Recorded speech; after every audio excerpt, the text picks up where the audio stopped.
It's almost time to rally in the valley. But first, it's the Matsu Miners pregame show, brought to you by Napa Auto Parts.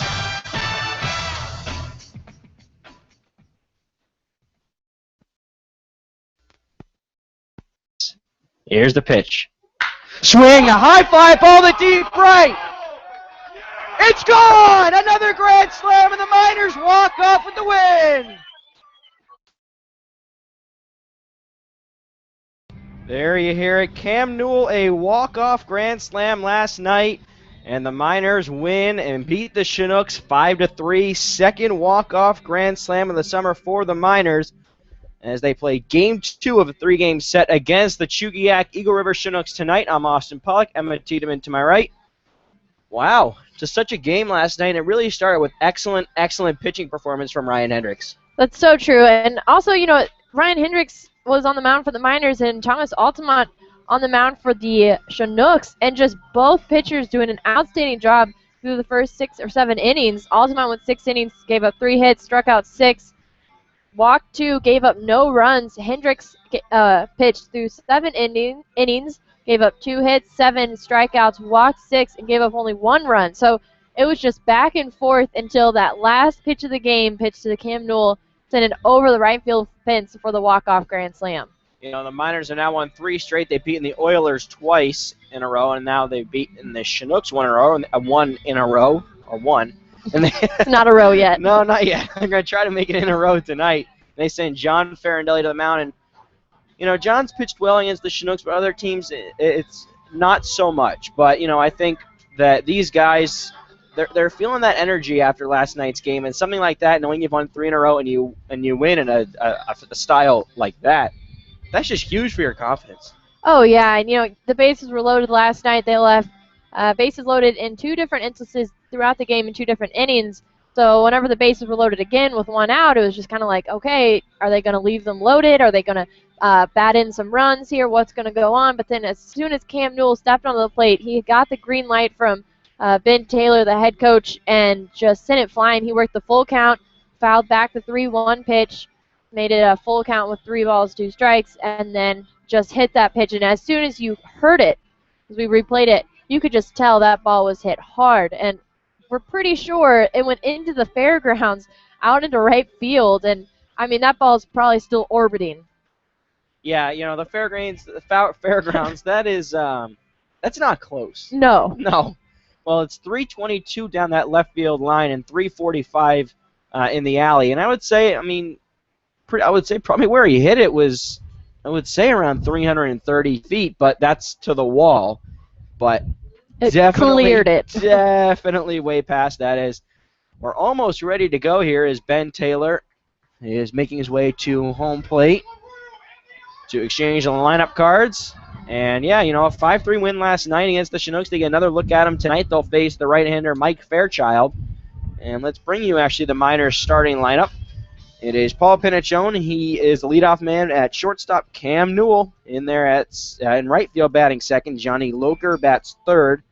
He is in left field. Josh Meyer in the cleanup spot. He's behind the plate. Cameron Frost bats fifth in center field. Brandon Smith, he had a big hit actually in the bottom of the ninth last night, that single that put the runner on. He is the designated hitter batting sixth. Nick Blazer bats seventh at second base. Jordan Rogers bats eighth at third base. And Hunter Simmons bats ninth at first base. And on the mound at Chandler Gilbert Community College, it's John Farindelli. And another night where it's just getting some guys in that lineup who haven't seen a lot of playing time lately, in especially Jordan Rogers and Hunter Simmons. And the two of them, they've been working really hard. I see Jordan Rogers in batting practice really hitting the ball well, same for Hunter Simmons. And it's kind of just a good opportunity to get the other guys just a night off. And for these guys, they get actually 2 nights off because of an off day tomorrow. But these guys, Rogers and Simmons, get to come in and we'll see what happens, and I think it's good. It's a good opportunity just to get these guys in the lineup against a guy like Fairchild, who the Miners are very familiar with. That's right. And at batting practice today, I was watching Rogers was doing a really great job with line drives, and Simmons, on the other hand, hitting that back wall out in center field, which is 390. and it was hitting that back wall, and Simmons was feeling really, really well, feeling good about those deep fly balls that, we've usually seen him walk more than anything or hit the line drives, but today it's been the fly balls for Simmons and Rogers the line drives. We're actually really lucky because I think we were talking about on the way in, and even before the game, we were here early. We were here at around 3:30, 3:45, and we were just talking about how, we were looking at the forecast. It didn't look good. And No. that rain, it was supposed to rain at 6, supposed to rain at 7. It's 6:52 right now, but, for right now, it looks pretty good. And, of course, according to Denise and Pete Christopher, they have said that it looks like it's going to stay away and they're going to get this game in. And that's big because you want to get all these games in. It's getting late in the season, and there's not that many opportunities to make up games if they're rained out because sometimes they'll send the games that were postponed earlier in the summer toward the end of the season. And right now they have an off day tomorrow, and then they have an off day on Sunday, and then that's actually it for the rest of the summer unless they make it to the top of the World Series, and then they're off on the 28th. But yeah, that's it. So it's good they're getting this game in, and that's really all there is to say. But and I think for the Chinooks, it's been a struggle for them this summer, but I think all these guys, 1 through 9 in their lineup and really on the bench, they've all seemed to really grow. Yeah, we've seen them come a long way, and last night was really a great example of that. They were leading the Miners heading into that 9th inning, and the Miners had only scored 1 run through the 7 innings, and the Chinooks, were leading 3-1 heading into that bottom of the 9th, and that was just, that was good baseball. They made a couple errors, though. They had 2, Miners had 1, but I think that they've come a long way this season, and they're definitely not a team you can write off and say, oh, they're just the Chinooks. They can come back and surprise you. Yeah, I mean, they had a 3-1 lead until the bottom of at the 9th inning last night. These guys won't go away. And, we were actually starting to talk a little bit about the All-Star game coming up. That is July 20th at Mulcahy. And, I think there's 3 teams in each division. And obviously there's 2 teams that play in the All-Star game. So the Chinooks are going to send guys, the Miners are going to send guys, and the Pilots are going to send guys. And the Miners, I mean, you look at this roster, you got to go to a second hand to count these guys on fingers. And the Chinooks, don't underestimate them as well. They've got tools. They've got their bullpen has actually been much better as of lately. And, of course, their starting pitcher, Thomas Altamont from Abilene Christian, the Miners even said it earlier today. He goes, yeah, that guy had good stuff. It's that cutter that looks like a slider, but it's a cutter, and it's nasty. They really fooled them. That's right. And going into this game, Fairchild on the mound. Miners have seen Fairchild quite a bit, and the Chinooks have seen Farindelli a couple of times. So it's these teams have played each other quite a bit this summer, so they kind of know what to expect. But it's always usually a pretty good game between the two, especially last night. And tonight, it's a little bit different weather too. It's very windy. Batting practice, the ball was it was blowing out towards kind of right center field, and now the wind's picking up. It's kind of blowing from our left to right. It's a little chilly, very, very cloudy, overcast. Well, we've talked about Mike Fairchild. Now let's bring you the rest of the Chugiak Eagle River Chinook starting lineup. Billy Arndt leads it off at second base. John Papadix is at shortstop batting second. Brett Collins is the designated hitter batting third. Kyle Conkle, we've seen him at first base and the DH. He is in right field tonight batting fourth. Stephen Pollux bats fifth in center field. Stephen Carkenny moves from right to left. He was in right field last night. Jackson Kramer is at first base batting seventh. A.J. Durr gets the start behind the plate tonight. He bats eighth, and Griffith Rourke bats ninth at third base. And, of course, on the mound is the right-hander Mike Fairchild. So, Emma, we've talked a little bit about Farindelli, a little bit of a rough start back down in Kenai. That was on July 4th. What do you think we can expect to see from him tonight? I think we'll see, probably more poise and more confidence. We've seen a lot of the players for the Miners, kind of evolve, just get more confidence every time they take the field. Yeah, that confidence really just is that's a big part of the game. If you're confident and you go out there, you're going to have a good game. And Ben Taylor actually talked about that in Taylor's take earlier today, which we're going to have up very quickly. Someone he mentioned is Josh Meyer. He goes, he's starting to really understand how good of a player he is. And he really is, especially on, really both sides of the ball. He's been excellent on offense. And his defense recently has been really, really strong, throwing runners out, picking runners off from behind the plate, throwing the strike down to first base. He just seems to always really be aware and on top of everything. Yeah, definitely. And, we've seen him have a little bit of more playing time than Mitchell now, the other catcher out of A&M.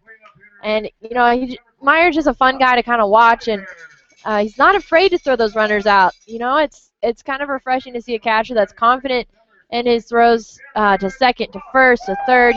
He's got those down, and he's not afraid to try and throw those players out. He's someone that just loves playing this game so much. I think he really just comes in every day with a smile, and he works so hard, taking extra swings in the cage. And it's his upbeat and just fun overall personality and attitude rubs off on these guys, and they just all love playing for each other, and that includes just everybody 1 through 9. That's someone that even the guys that haven't been playing that much, just because it's so hard to get everybody in, and you want to get your best players out there. I mean, Brandon Smith, Hunter Simmons, and Jordan Rodgers, they haven't played that much recently, and you kind of get excited going out there and playing again, and it's the excitement, I think, that gets everybody going. And now it looks like we're ready for the national anthem, and we're going to send you down inside Herman Brothers Field to public address announcer Wolfgang Winter. Flying behind the center field fence as we honor America, we'd like to thank all those who serve in our various branches of the military who sacrifice so much to keep our freedoms intact. Performing our national anthem this evening is Angeline Moore. Her mother, Lynn, works at Alaska, USA. So take it away, Angeline. Oh, say, can you see by the dawn's early light what so proudly we hailed at the twilight's last gleaming, whose broad stripes and bright stars through the perilous fight o'er the ramparts we watched were so gallantly streaming, and the rockets rained there, the bombs bursting in air gave proof through the night that our flag was still there. Oh, say does that star-spangled banner yet wave o'er the land of the free and the home of the brave?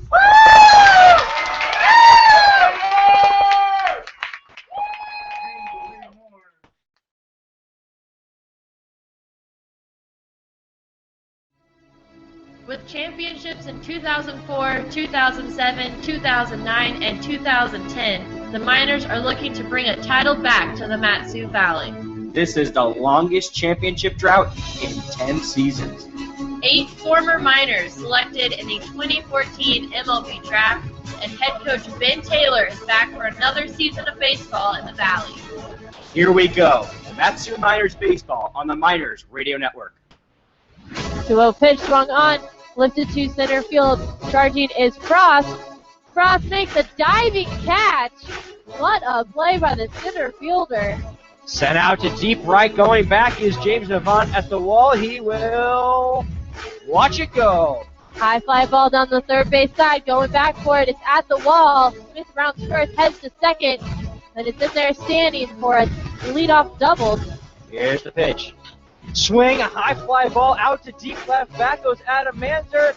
It's gone! A grand slam, and the Miners walk off with the win! Johnny Loper, welcome to the Valley! And now, the voice of the Miners, Austin Pollock and Emma Tiedemann on the call right now. Hello, everybody, and welcome into Herman Brothers Field. I'm Emma Tiedemann alongside Austin Pollock for today's game, the Miners versus the Chinooks again. And what an exciting end to the game last night. Miners were trailing 3-1 heading into the bottom of the ninth. Bases were loaded, and Cam Newell out of UC Santa Barbara stepped up to the plate, worked the count full, and on the sixth pitch, hit one out of here over the right field fence. And that ball is still probably going in orbit somewhere because it was hit hard. And the Miners won with the walk-off grand slam by Newell. And today, hoping to extend their win streak against the Chinooks, Farindelli on the mound for the Miners, and Billy Arndt leading off for the Chinooks. Billy Arndt, the second baseman tonight. Farindelli out of Chandler Gilbert Community College. Here's the first pitch of the game, high and inside, ball one. Farindelli will attend Wichita State. The 1-0 pitch. In there, called strike. Arndt hitting .301, 8 RBIs, 8 doubles, 1 triple. Billy's reached in 8 of his last 10 games. 1-1 pitch, high and inside again for ball two. He was struck out twice last night, walked twice, and had a fly out in the top of the ninth. 2-1 pitch by Farindelli. Low ball three. 3 balls, 1 strike. Farindelli with a 3-1 record. Pitch. Swung on, foul down the first base side. He's pitched in 21 1/3 innings, given up 27 hits, 15 runs, 12 of those earned, 9 walks, 16 strikeouts. 3-2 pitch, foul again for Arndt. Billy Arndt from Princeton.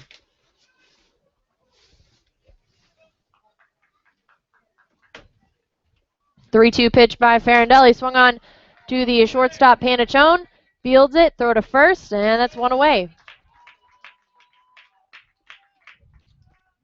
Brings up John Popotix, the shortstop. Popotix out of the Masters College, right-handed batter.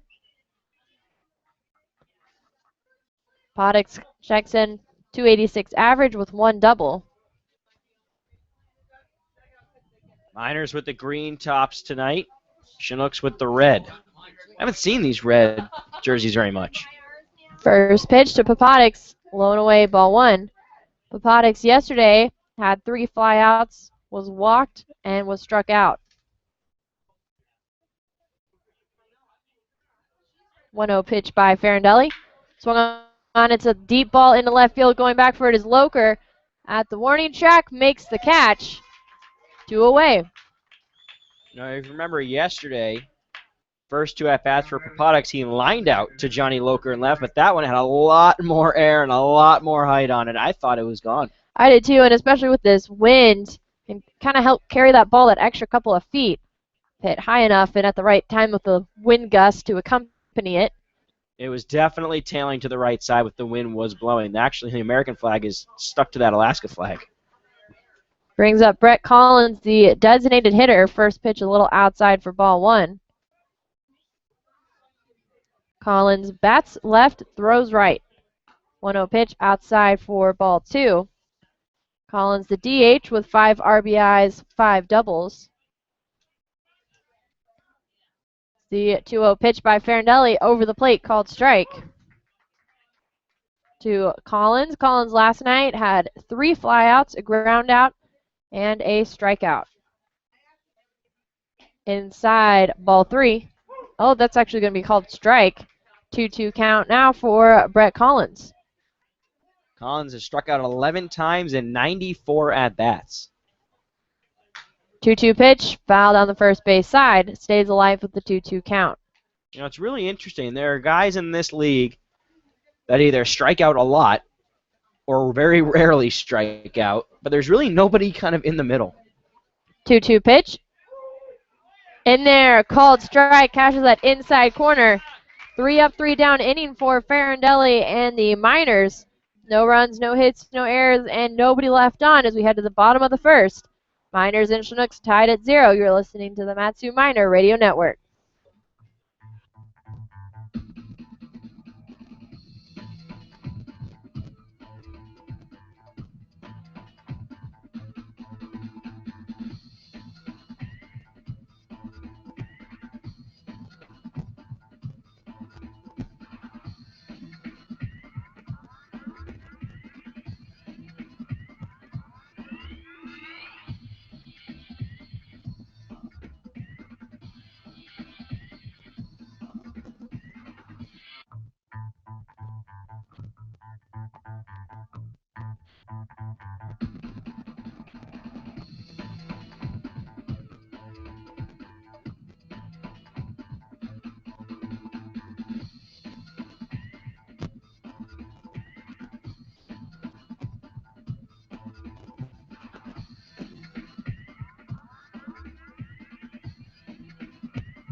Due up for the Miners, Paul Panachone, Cam Newell, and Johnny Loker here in the bottom of the first. 3 up, 3 down inning in the top of the first for the Miners. A ground out, a fly out, and a strikeout to end the inning. Brings up Paul Panachone, the shortstop for the Miners. On the mound, Mike Fairchild for the Chinooks. Here's the first pitch. Inside ball 1, Panachone checks in with a .314 average, 11 RBIs, 9 doubles, 1 triple. 1-0 pitch by Fairchild. Same spot, ball 2. Panachone yesterday reached on an error, was struck out, grounded out, hit by a pitch, and walked. It was one of the scoring runs in the bottom of the 9th. 2-0 pitch, right over the plate, called strike. Panachone out of Grand Canyon University.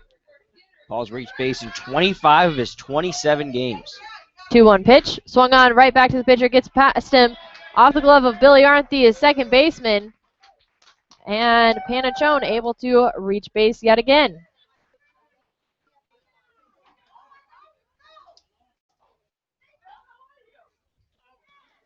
Brings up Cam Newell, the right fielder, the hero of last night's game, the walk-off grand slam at the bottom of the 9th. Hitting .395, 6 home runs, 28 RBIs, 5 doubles, no triples. The lefty. Umpire calls time. Newell steps out of the box. Panachone on first. Panachone with a lead off of first base. Fairchild looks over. Pitch, and Newell shows bunt, instead pulls back and takes ball instead.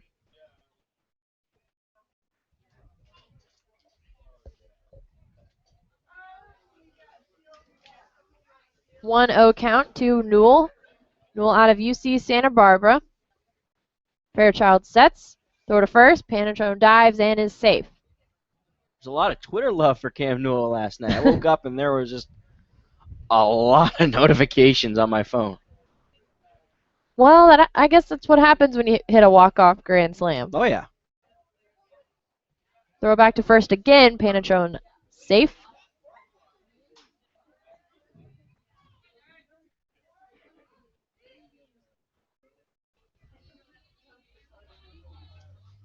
.1-0 count to Newell. Fairchild sets.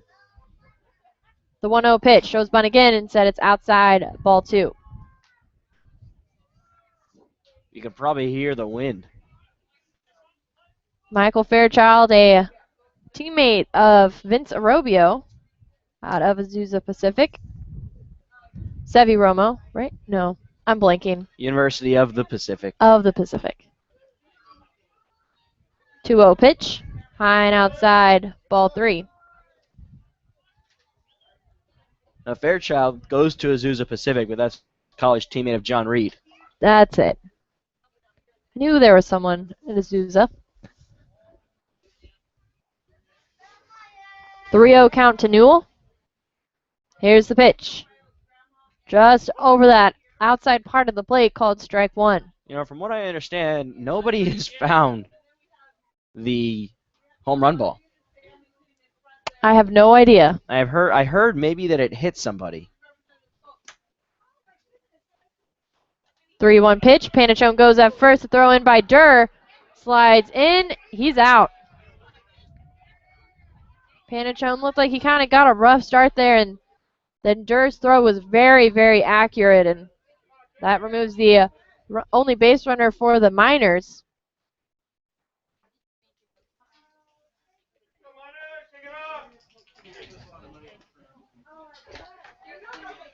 Now full count for Cam Newell. 3-2 pitch by Fairchild.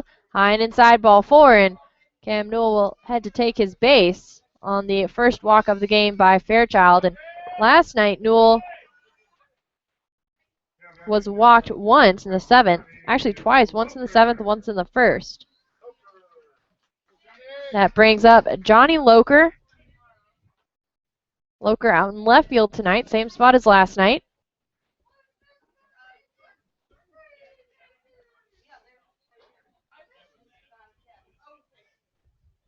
First pitch by Fairchild, and they're called strike.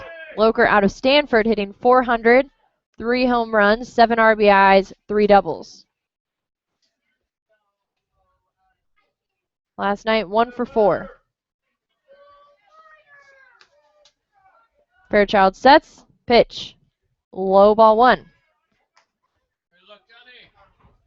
Newell with that lead off of first.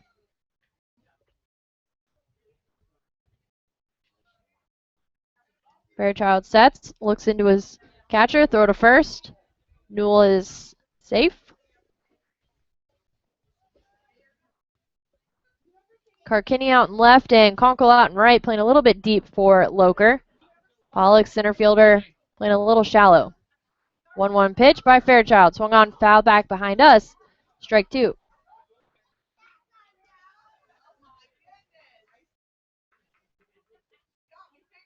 Loker steps back into the batter's box.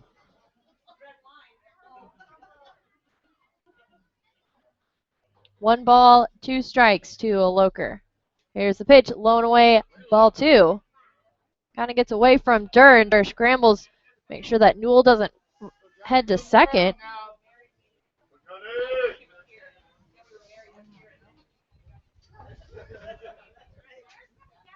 Two-two pitch, swung on, foul off the plate. That will keep Loker alive with a 2-2 count.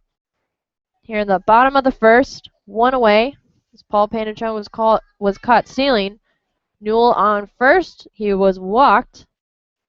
And Loker at the plate with the 2-2 count. Here's the pitch. Big swing and a miss. Strike 3. First strikeout of the game for Mike Fairchild. Second out here in the bottom of the first, and that brings up Josh Meyer, the minor, at catcher tonight.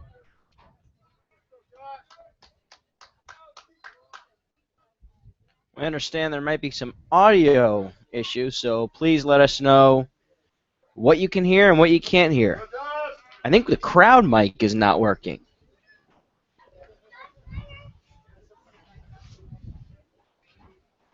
Meyer steps in. Fairchild sets. Look at Newell at first. Decides not to throw.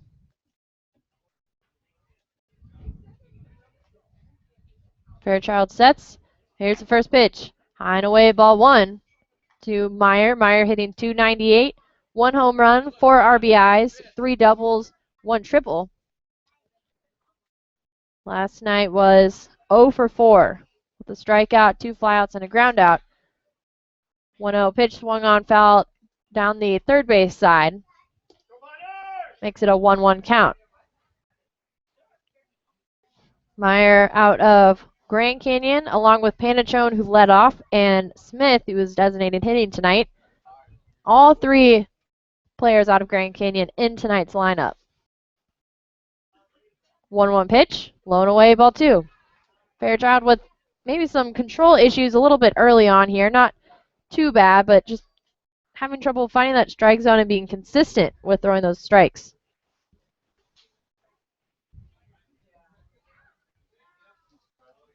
Fairchild sets. Here's the pitch swung on. Ground ball to the shortstop, Papadis. Makes the throw to second for the force out for Newell. And that is the third out of the inning. Miners and Chinooks scoreless through 1. So we head to the top of the second. You are listening to the Matsu Miners Radio Network.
Kyle Conkle leading things off for the Chinooks. First pitch by Farindelli in there, called strike right over the plate.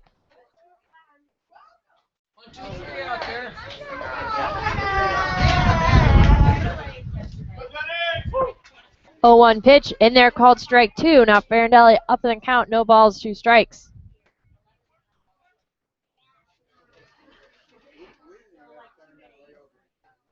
Oh, 2 pitch by Farindelli. Curveball outside and low for ball 1.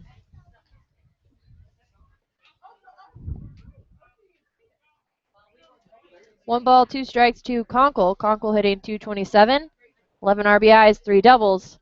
Here's the pitch. Blown away, gets behind Meyer. Evens the count at 2 balls, 2 strikes.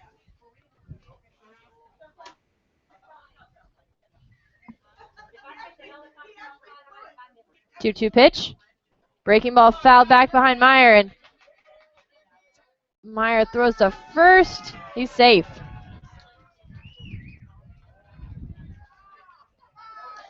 The drop third strike. And now the Chinooks have their first base runner. Brings up Stephen Pollux. Pollux hitting .286, 4 home runs, 14 RBIs, 6 doubles. First pitch by Farindelli, high and away, ball 1.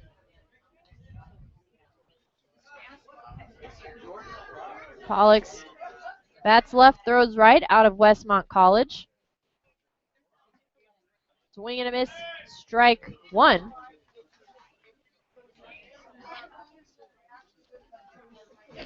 For Pollux at the plate. 1-1 pitch, and they're called strike. Farindelli up in the count again. 1 ball, 2 strikes. Frost, the center fielder, playing a little bit to our right in deep. Loker playing deep as well, along with Newell and right. 1-2 pitch. Outside, ball 2.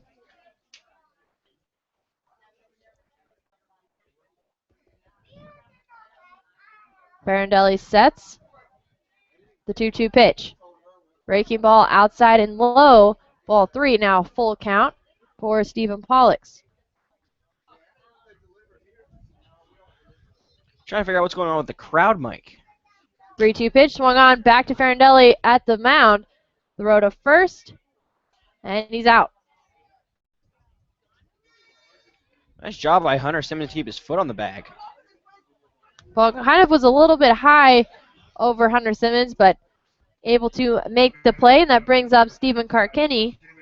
Karkinney out in left field tonight. Saw him in right field last night. Karkinney was walked twice and hit by a pitch, scored 2 runs. First pitch by Farindelli, a little inside, but called strike. Karkinney checks in with a .250 average, 3 RBIs, 2 doubles, and 3 doubles, 2 triples.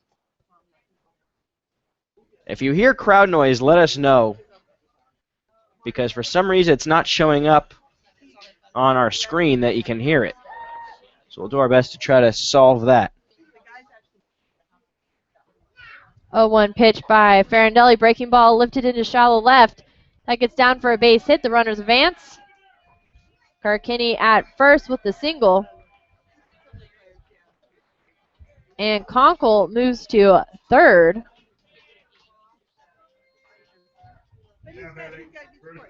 Brings up first baseman Jackson Kramer.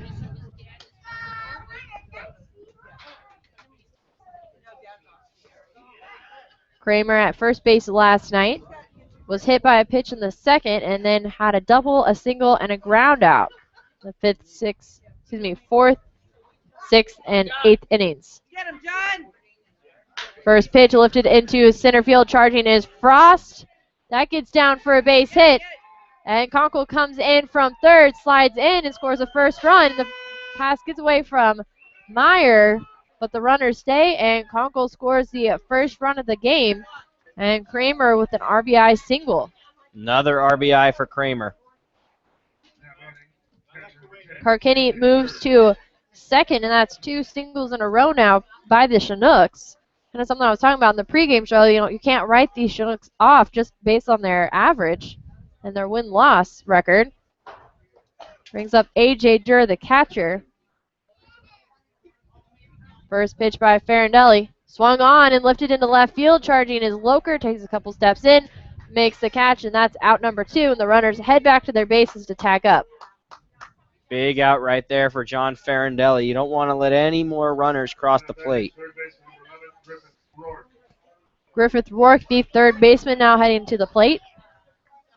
Rourke bats left, throws right out of Oklahoma State University. He's an OSU Cowboy.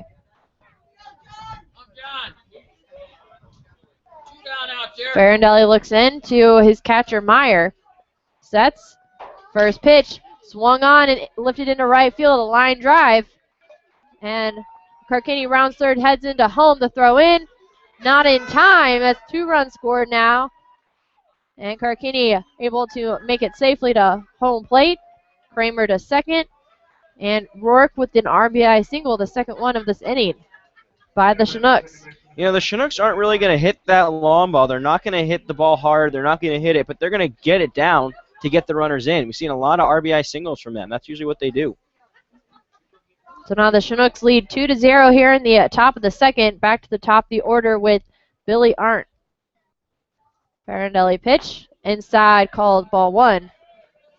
Arndt grounded out to short in the first inning after working the count full. 1-0 pitch by Farindelli.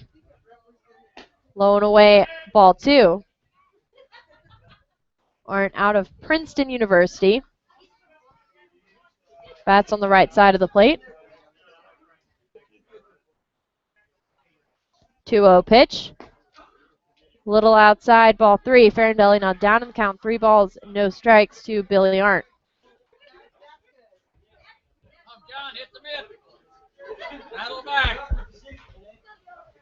3-0 pitch. Right over the plate. Down the middle, strike 1. Beautiful pitch by Farindelli. Jackson Kramer for the Chinooks on second. Griffith Rourke at first. Here's the 3-1 pitch. Swing and a miss, strike 2. Full count. And Billy Arndt has now worked the count full. Both at bats now. 3-2 pitch. Swung on, back up the middle. Charging his Panich on the shortstop. Throw to first. In time to end the inning. But 2 runs score on 3 hits. No errors and 2 left on as we head to the bottom of the second. The Miners trail 2-0. You are listening to the Matsu Miners Radio Network.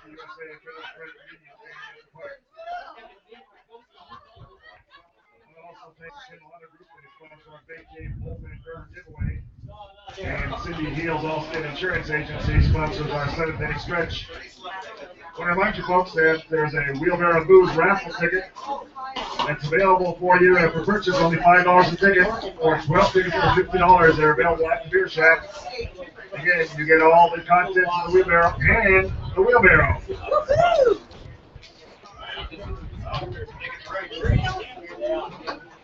Upcoming schedule for the Miners. Miners have the day off tomorrow because you guessed it on Saturday, and you need to be prepared for that pancake breakfast. 9 o'clock till 12:30 at the Palmer Moose Lodge. I'm guessing they need time for the players to develop their secret batter recipe for the pancakes. So come on out, 9 o'clock, Palmer Moose Lodge till 12:30, pancake breakfast. Tickets available at the merchandise shack right behind the main grandstand. The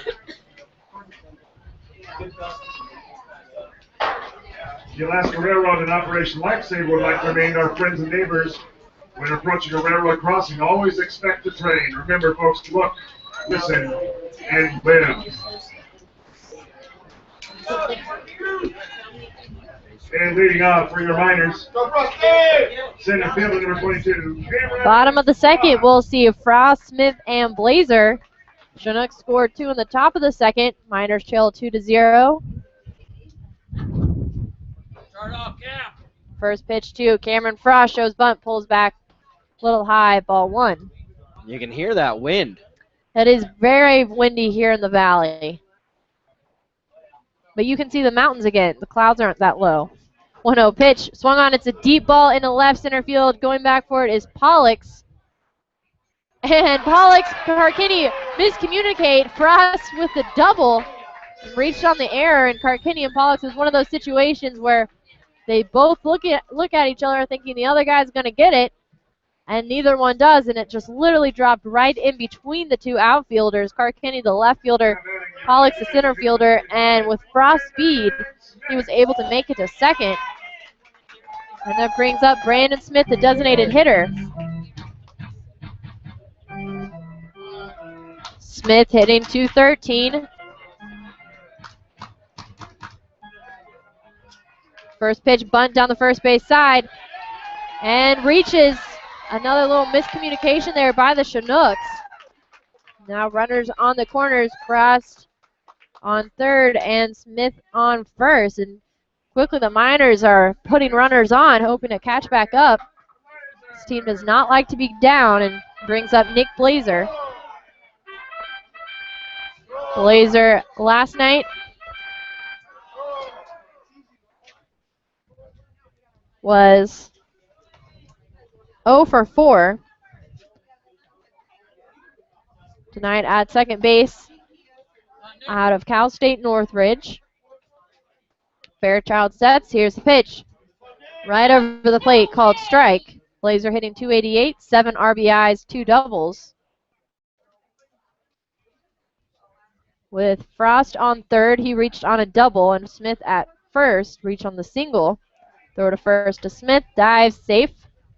2 hits in a row now for the Miners, and Mike Fairchild on the mound. He's only pitched 2 pitches to Frost and Smith.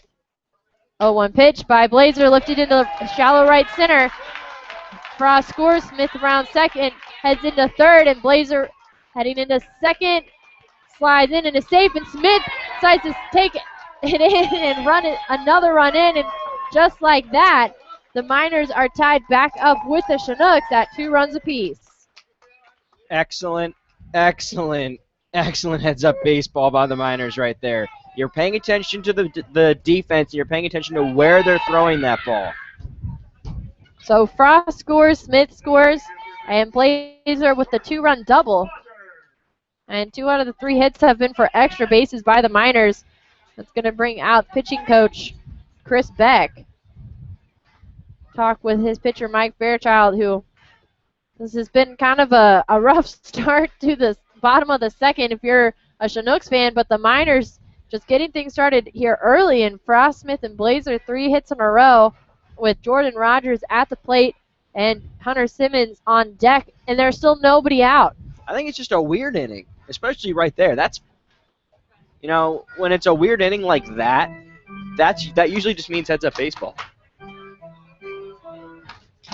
Chris Beck heads back to the Chinooks dugout, and Jordan Rogers steps up to the plate. Rogers out of University of Tennessee. Fairchild sets, gets the sign from his catcher. Here's the pitch, inside, but called strike. I think Jordan Rogers' parents are here. I think so too. They were going to come up and visit. A lot of parents have been here to visit. Matthew week or two, Decker's parents were here. 0-1 pitch. Inside ball 1. Johnny Loker's family's coming.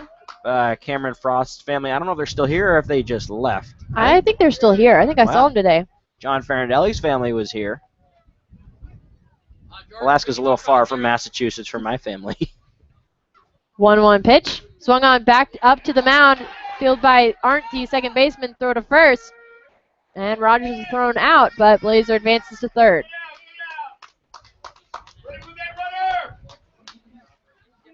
So Rogers out with a 4-3 putout, but that puts the leading run at third base. That's Nick Blazer. And Hunter Simmons at the plate. Simmons 4 RBIs, 1 double, playing at first base. I think the field umpire is actually wearing gloves. I would be too if I was out there. I have my hands in my pockets. First pitch to Simmons, low ball 1. It's the wind. Yeah. The wind is a little chillier. Well, I can tell you in Syracuse, people will say, "Oh, it's so cold." It's not cold. It's the wind that makes it cold. It could be 20 degrees or something like that, but the wind chill brings it below 0. 1-0 pitch to Simmons. Catch that outside corner for strike 1.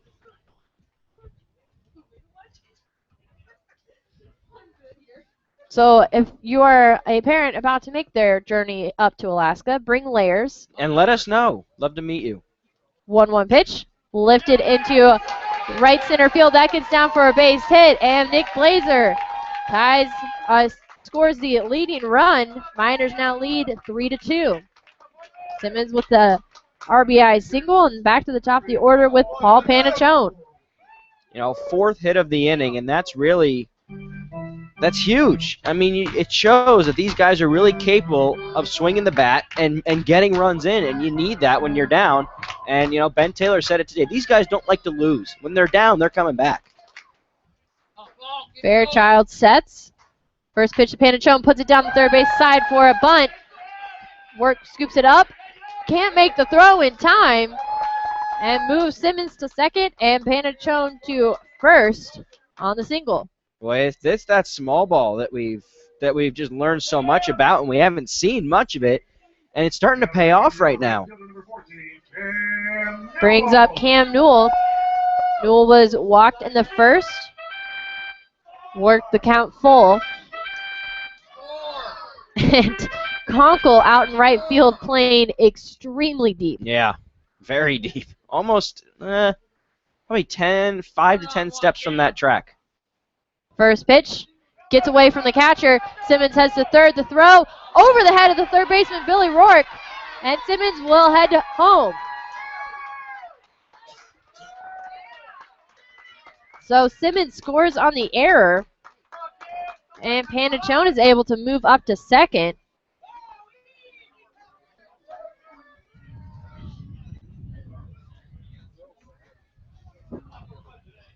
Newell with the 0-1 count.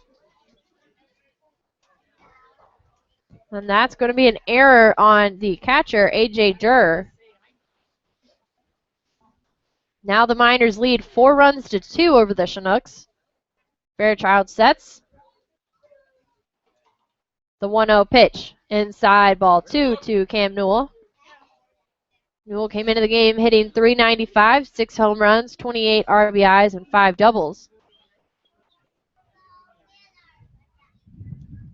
2 balls, no strikes, and still only 1 out. 2-0 pitch, way outside, ball 3. Oh, that wind.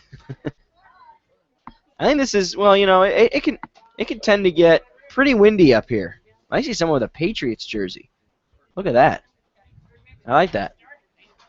3-0 pitch, inside, but called strike. I saw someone with a Dallas Cowboys. Dallas Cowboys sticker logo on their car, and then someone with a Houston Texans sweatshirt on today. A little piece of Texas. 3-1 pitch. Outside ball 4 for Cam Newell. Newell now has been walked both at bats. He was left on base in the first, and that brings up Johnny Loker. Loker out in left field was struck out in the first inning.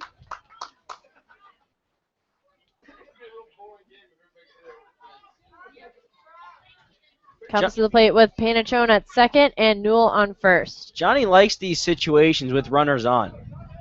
And there's only 1 out, too.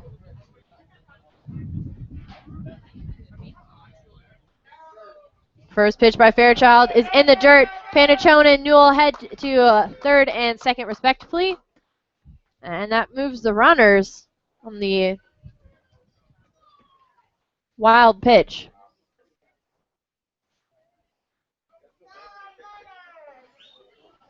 So 1-0 count to Loker.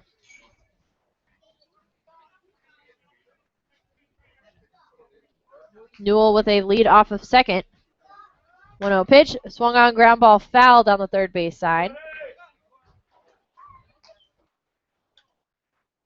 Bring him home now. Bring him home.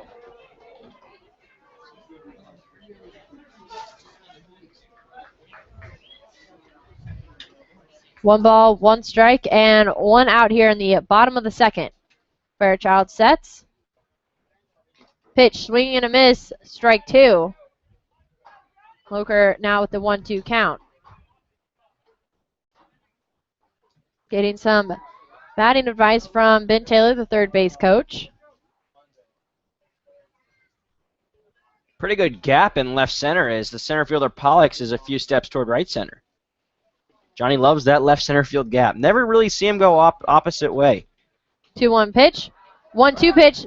Drop third strike. Loker heads to first, but is thrown out. Second strikeout of the night for Mike Fairchild of the Chinooks. And that's the second out here. And that brings up Josh Meyer. Meyer, the 9th batter here in this bottom of the second inning for the Miners. Meyer thrown out with a fielder's choice. One's left on base. First pitch, swing and a miss. Big cut by Meyer. Strike 1. Outfield for the Chinooks playing straight away. Papadix, the shortstop, playing a couple steps in off that infield grass. Now he steps back. Fairchild looks into his catcher Durr. Ball gets behind him, and Panachone heads home to score on the pass ball. That is the 5th run of the inning for the Miners. Just back-to-back weird innings. Actually, I think this was the first weird inning. 1-1 count to Meyer. The pitch swung on right back to the pitcher Fairchild. Throws to first and gets the out. But the damage has been done. The Miners score 5 runs on 5 hits, 1 error, and 1 left on. As we head to the top of the third, the Miners lead 5-2. You are listening to the Matsu Miners Radio Network.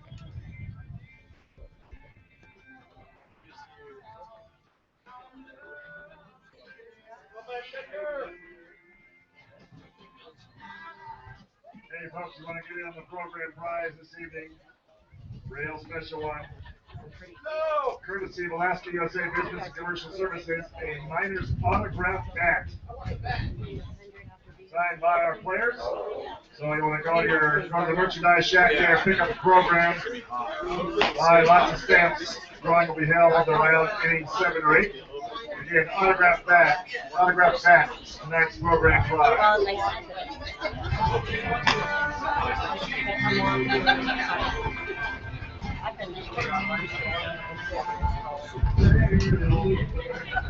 We always have the coldest weather this year.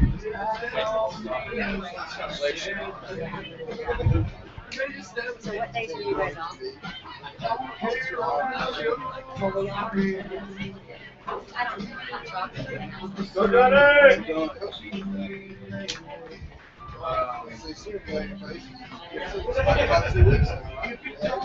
Yeah. Jordan's probably listening. Y'all have the girls here. And guys, if they get to did you guys have fun? Yeah.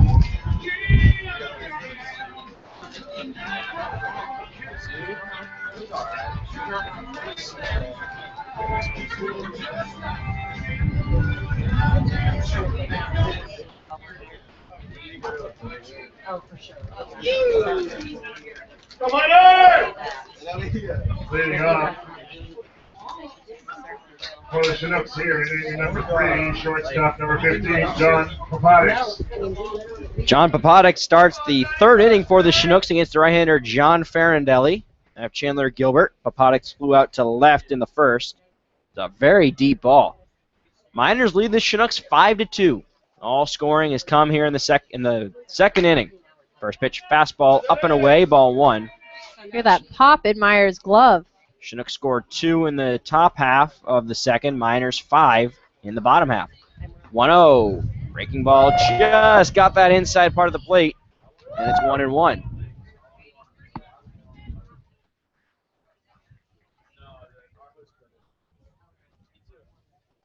Papotix, the shortstop. Here's the 1-1. Breaking ball in there, called strike. Late call, but the right call. Papotix will pull that ball. He loves hitting to the left side. Flew out twice to the left fielder Loker yesterday. Hits the ball very hard, though. 1-2. Breaking ball. Swung on to the left side. Shortstop Panachone fires to first. High throw. Step on the bag. He's safe. Ball was hit a little bit more toward up the middle, but the left side of that second base bag, and Panachone had to go a long way for it. Scooped it and then threw the ball. It was a little high, and Simmons, although he's tall, listed at 6'3", came down just a little late, but Papotix was racing down that first base line. Brings up Brett Collins, struck out looking in the first. A lone strikeout for John Farindelli. First pitch, breaking ball outside, ball 1.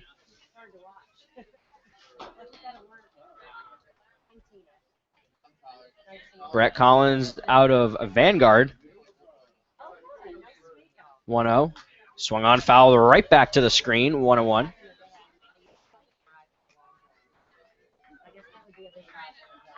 Farindelli looks into the catcher, Meyer.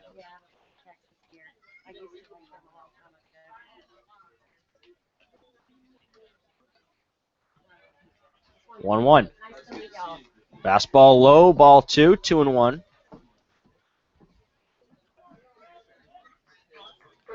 Center fielder Frost is a little shallow and a few steps toward left center. Farindelli sets 2-1. Fastball swung on and missed, 2-2. Newell playing pretty deep out in right field.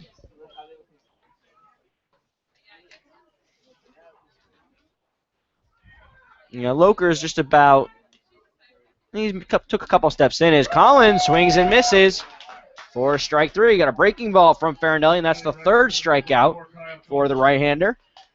And there's one out with a runner on first. Second strikeout of the game by Brett Collins.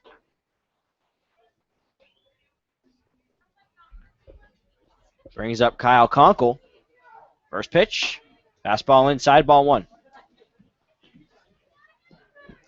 Yeah, so Collins has 2 of Farindelli's 3 strikeouts. Sets. 1-0. Looked like a good pitch. A little inside. Looked like a changeup. 2-0. Guess Conkle really doesn't like the cold weather. He's got long sleeves on tonight. 2-0. Breaking ball, hard grounder, left side. Third baseman Rogers goes to second for 1. On to first. Safe. So Conkle will reach on the 5-4 fielder's choice. And Papotix is out number 2 at second base, and that brings up Stephen Pollux. Now batting center fielder right, Stephen Pollux. Pollux 0 for 1, grounded back to the pitcher Farindelli in the second. Miners lead the Chinooks 5-2. Base hit after base hit for the Miners in the bottom half of the second inning. Farindelli sets. First pitch. Breaking ball a little low, 1-0. Frost has now moved from shallow left center, just about average right center. Second pitch is outside, ball 2, 2-0. Not even right center, I mean just a few steps toward right center.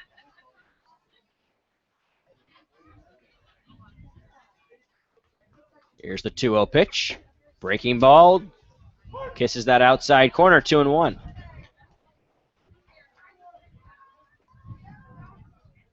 Kyle Conkle on first base. 2-1. Fastball high, 3-1. Conkle, no stolen bases. In right field tonight, we've seen him as the designated hitter and the first baseman. Here's the 3-1. Low ball 4. Conkle That is Pollock's patient hitter. He worked the count full last at bat, the second inning. First walk given up by Farindelli.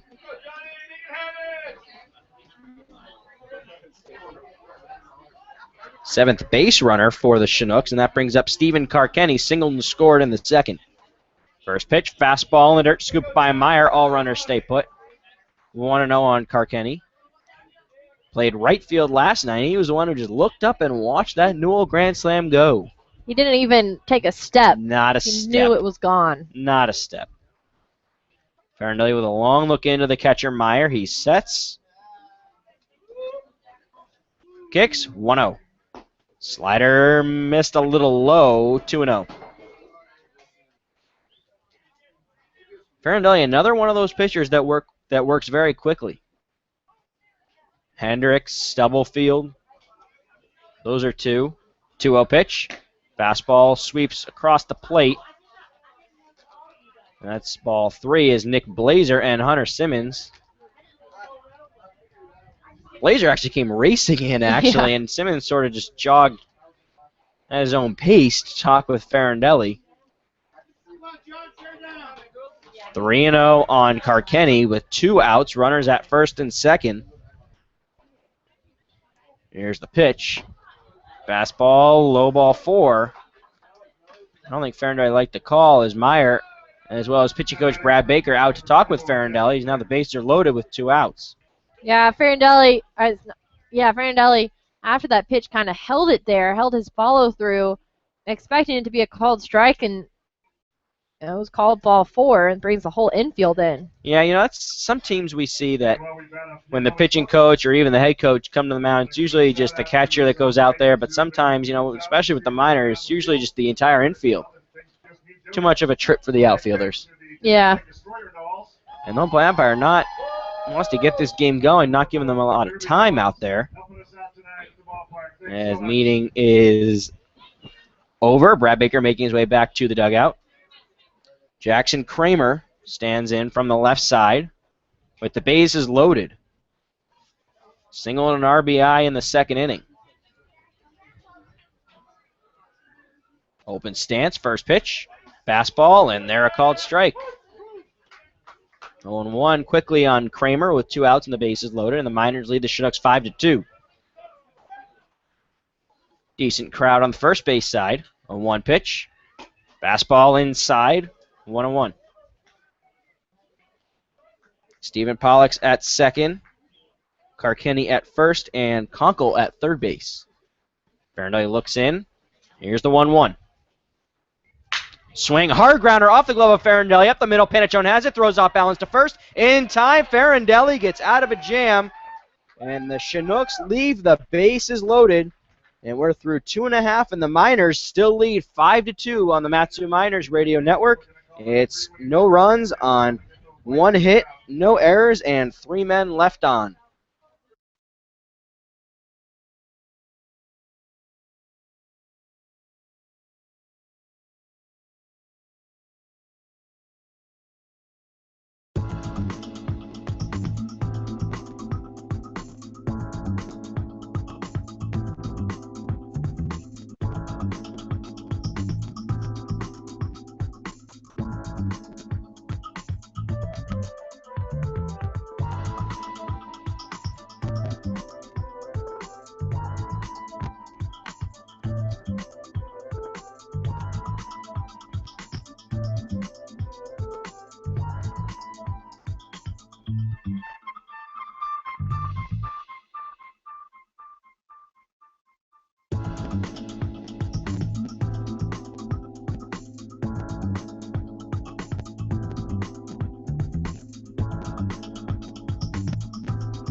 Miners lead the Chinooks 5-2. In the bottom of the third inning.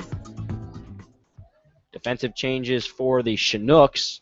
First pitch to Cameron Frost, ground ball left side. Third baseman Griffith Rourke throws across the diamond to first, one away.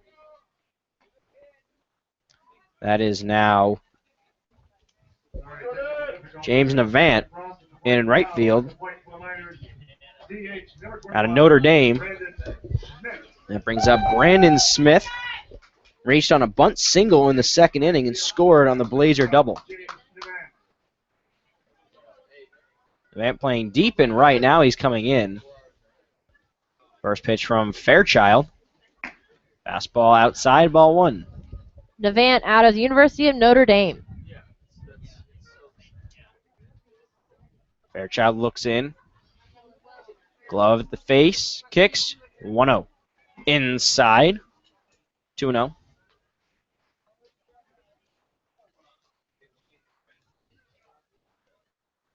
A little strange to see a defensive change in the third inning. Pulls Conkle out of the game. 2-0. Fastball that hits him. And we've seen the Miners get hit a lot. Dane Wunderlich and Paul Panaccione have been hit the most. And their teammates. They've been hit 6 times. Brings up Nick Blazer, doubled and scored in the second. Already has 2 RBIs. What I'm trying to remember. What does Ben Taylor call him? The Rat. The Rat. That's it. First pitch. Fastball in there called strike. 0-1 on Blazer out of Cal State Northridge. And now that is not a negative nickname. That is a positive because it's more like he's a rat for the other teams.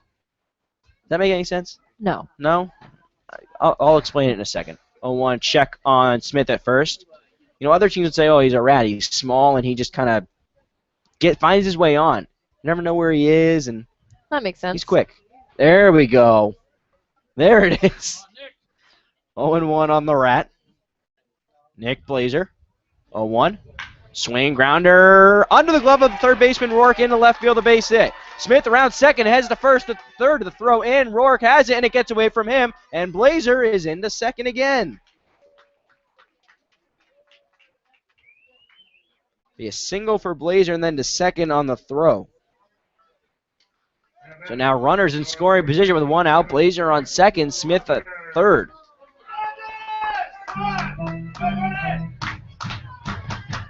So here is Rogers, grounded out to second in the second.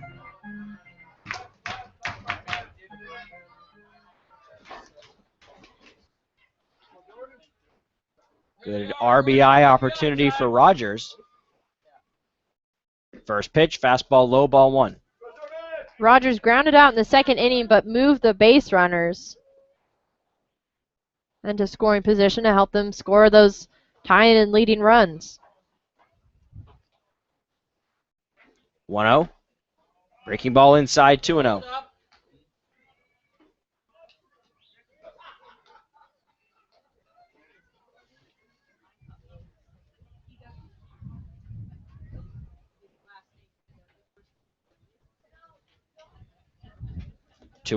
Line into left, base hit, 1 run in. Ben Taylor will hold Blazer. RBI single for Jordan Rogers. Now he's going to go to second. That's a single, and then that's to second on the throw. Just aggressive base running for the Miners. This is something different.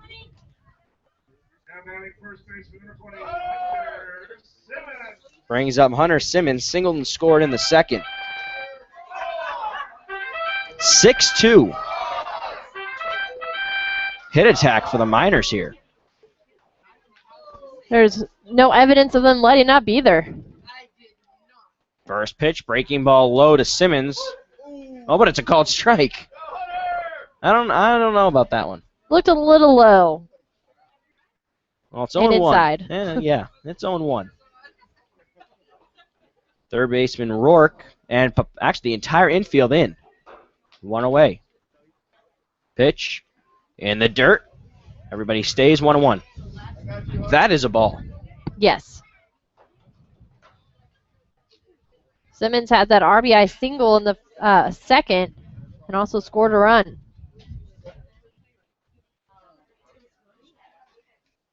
One-on-one on Simmons. Fair shot from the stretch, 1-1. Fastball in the dirt. Ball 2.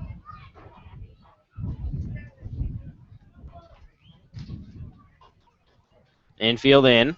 1 out. A run in the inning for the Miners. They lead it 6-2. Still only 1 out. Pitch fouled off himself at the plate, and it's 2-2. Got to meet Hunter's parents today. Very nice people. Everyone we've met here has been nice. Yeah. I have very not nice. met a mean person here. 2-2 on Simmons, first baseman out of Utah. 1 away. Here's the pitch. Swing, chopper, foul over by the Chinooks dugout.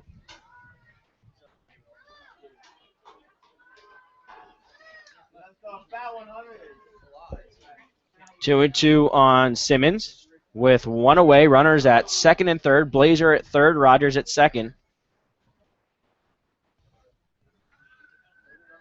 Fairchild sets. 2-2. Low, ball 3.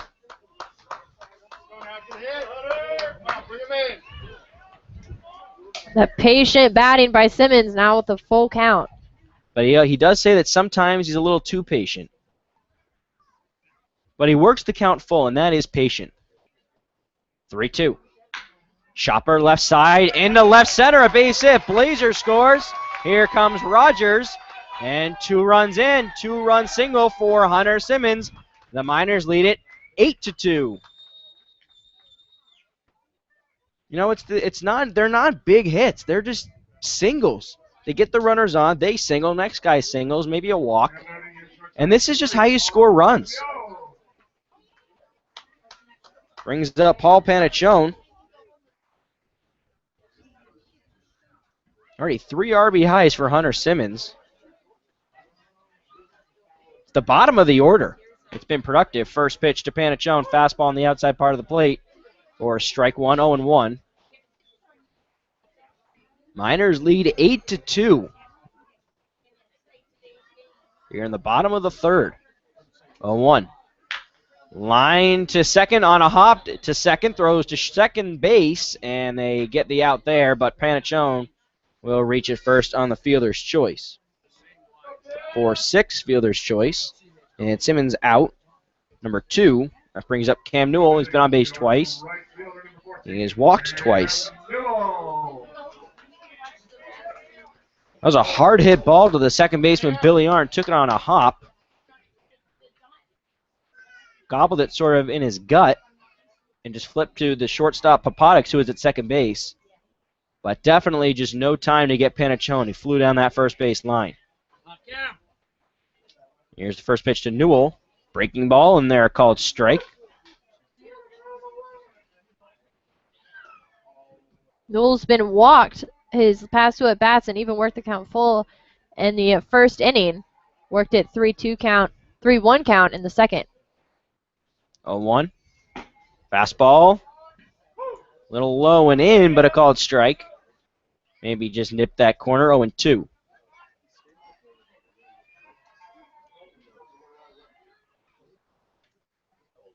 One hit for batters 1 through 4. 7 for the rest of them. Weak ground ball, left side, shortstop Papadix loses it and throws to second. He's safe, and Newell's safe as well. Looks like Papadix, the shortstop, may have not really stumbled, but may have had his back foot maybe slip a little bit. Had to make an off-balance throw, but Panachone's got speed. He's in there. Johnny Loker. That brings up Johnny Loker. So a single for Newell. Just as I said, 1 hit for batters 1 through 4. It's now 2 hits. Johnny is 0 for 2 with 2 strikeouts. Line drive now. First pitch, swing and a miss. Chased a fastball in the dirt, 0-1 on Loker.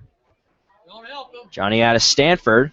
Yesterday we got a very funny tweet actually from the Stanford baseball program after we had tweeted that Cam Newell hit the walk-off grand slam. They tweeted back something that was like, that's Johnny Loker-like, and they tagged Johnny in it. 0-1. Gets away from the catcher, dirt. All runners advance. So it's now Panachone at third and Newell at second. That's been another one of the issues right there for A.J. Durr. The balls get away from him, and also those are wild pitches from Mike Fairchild. That allows runners to move. Definitely doesn't help matters for the Chinooks.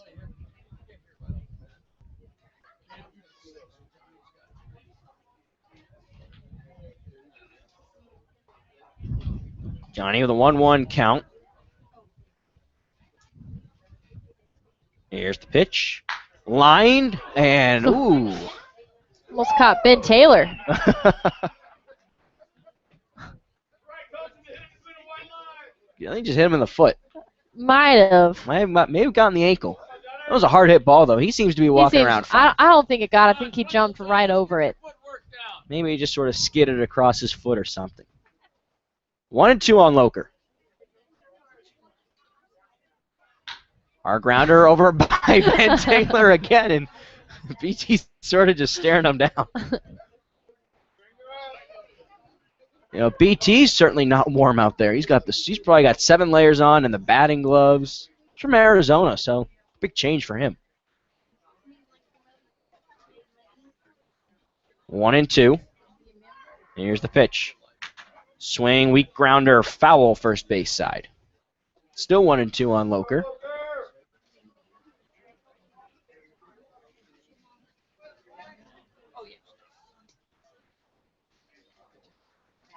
Two away, runners at second and third. Panachone at third, Newell at second. 3 runs in the inning for the Miners. Lead at H2, 1-2. Fastball, called strike 3, gets the inside corner. Third time Johnny is gone down. First time looking. There's a third strikeout for Mike Fairchild, and Johnny Loker has all 3. But the Miners do score. They score 3 runs on 4 hits, no errors, and 2 men left on. We are through 3. Miners lead it 8-2 on the Matsu Miners Radio Network.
A.J. Durr to lead things off for the Chinooks in the top of the 4th. First pitch from John Farindelli. It's fastball low and away for ball 1.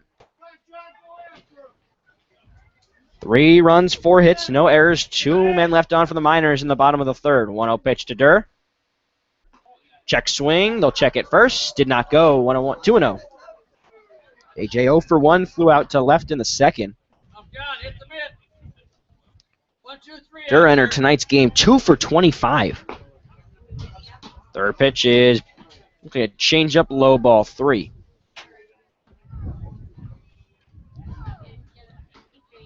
Three-0. Fastball in there called strike.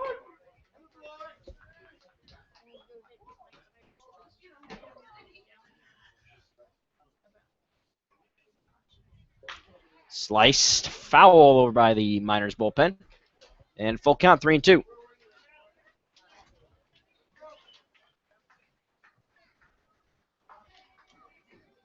3-2. Sliced foul over by the batting tunnel. And if that foul ball does damage to your car, visit our friends at the locally owned and operated Napa Auto Parts. They're in Big Lake, Palmer, and Wasilla. Visit www.napaalaska.com. 3-2 pitch to Durs. Fastball, high ball 4.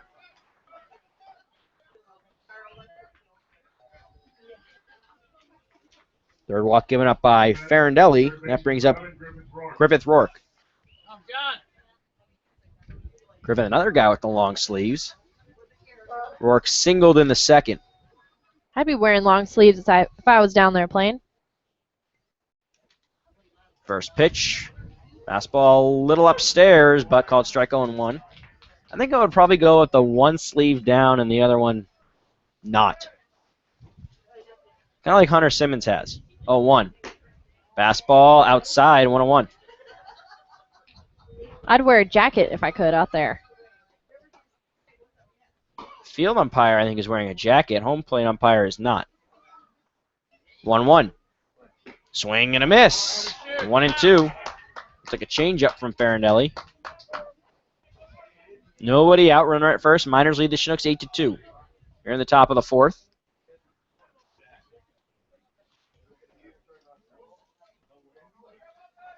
One, two.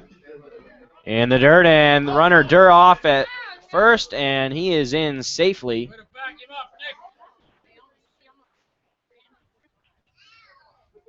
Given the stolen base right there. It's his first stolen base of the summer. Hasn't played that much, though. There's 27 at-bats. 2-2 on Rourke. Here's the pitch. Fastball. Called strike 3. Fourth strikeout for John Farindelli. And now there's one away. Brings up Billy Arndt, second baseman.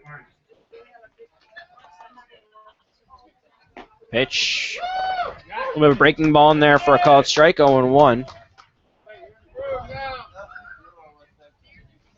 First batter that Farindelli has faced in this fourth inning that he's thrown a first pitch strike to. Swing and a miss. Ooh, nice breaking ball from Farindelli, and it's 0-2.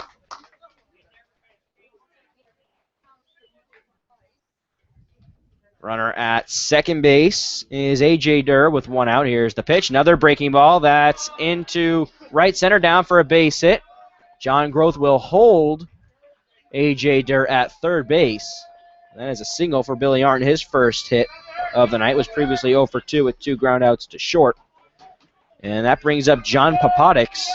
The shortstop, he's 1 for 2. Flew out to left in the first, singled in the third. So now runners at the corners with one out. Hunter Simmons briefly said something to Farindelli. Now Meyer gives the signs to Farindelli and the infield. Excuse me, Papadix reached actually on an error in the third inning. That was recently changed by the official scorer.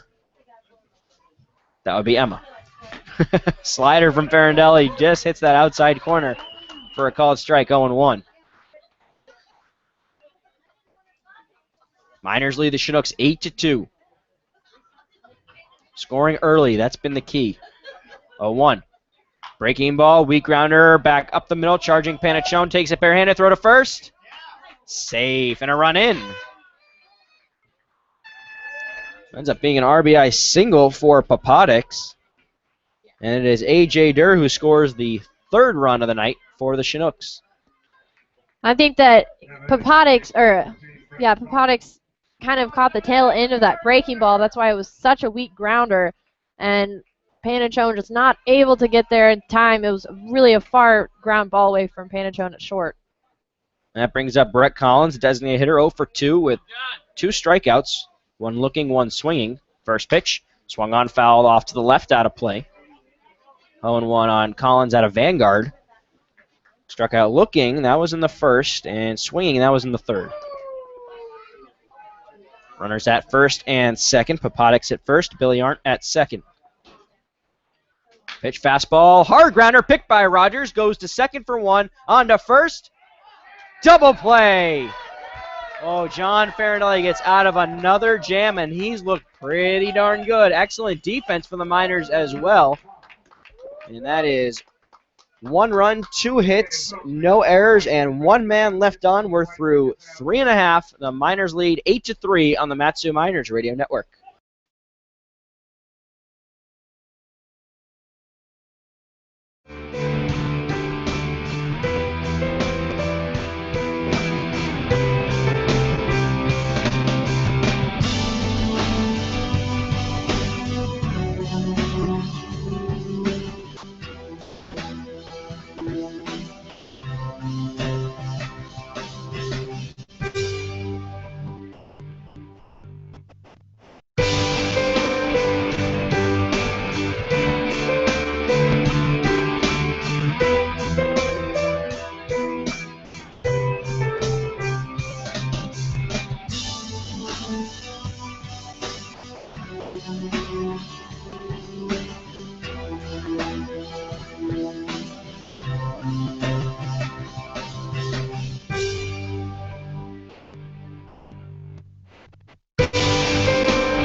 Josh Meyer leads the inning off against Mike Fairchild. First pitch is a liner and basket catch by Jackson Kramer at first. That was a weird play. A little bit of between a liner and a fly ball at first. And Jackson Kramer, the first baseman, just put his glove down right on the ground, and the ball sort of just went right in. And that is out number 1. I'm gonna call that a line out to first. That works. Here's Cameron Frost, first pitch, breaking ball in there, called strike.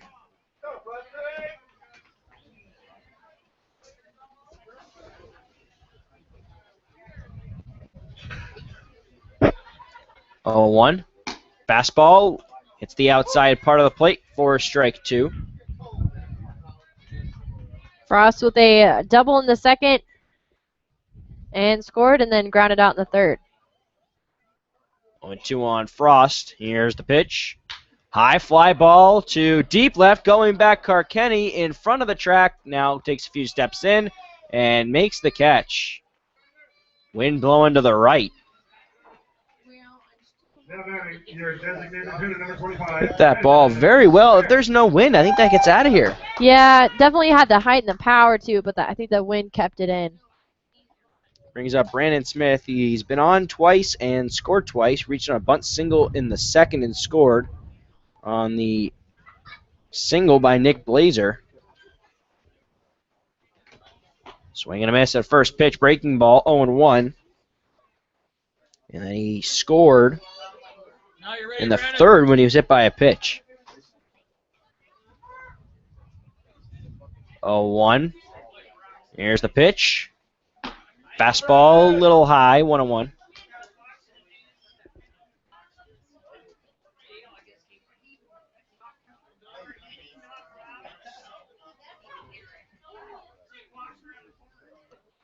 One lifted right side. Kramer giving chase in foul territory. He's under it and can't make a play. Oof. Looking at that flag, could have been the win. Could have, but no. He was close to it. I think that he was he saw the track there out of the corner of his eye and Maybe thinking thought about he was close that. to the fence. No, maybe. I just think he misread it maybe. He was close to it though. Just dropped it. Brandon Smith with another shot, a 1-2 count.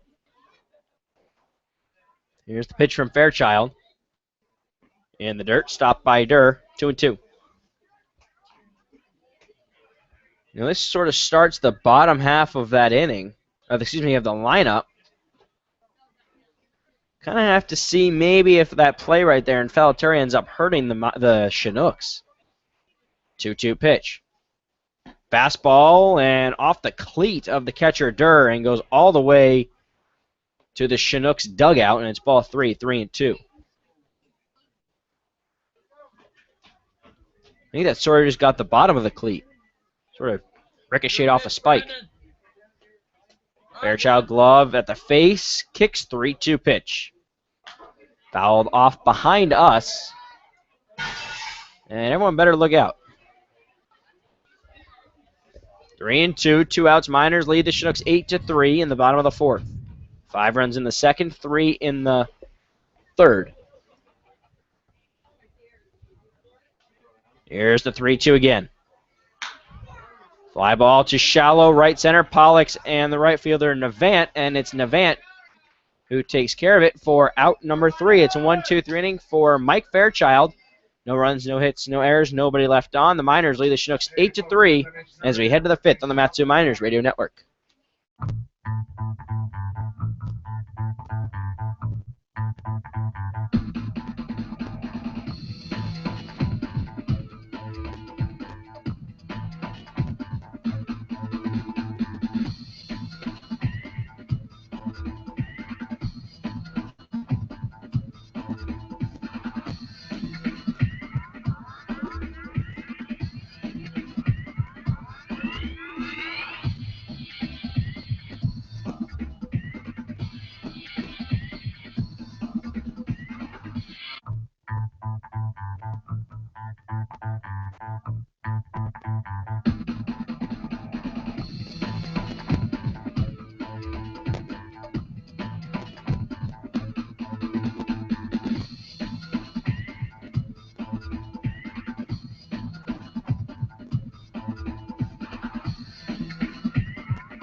James Navant getting things started here in the top of the 5th. I'm Emma Tiedemann alongside Austin Pollock.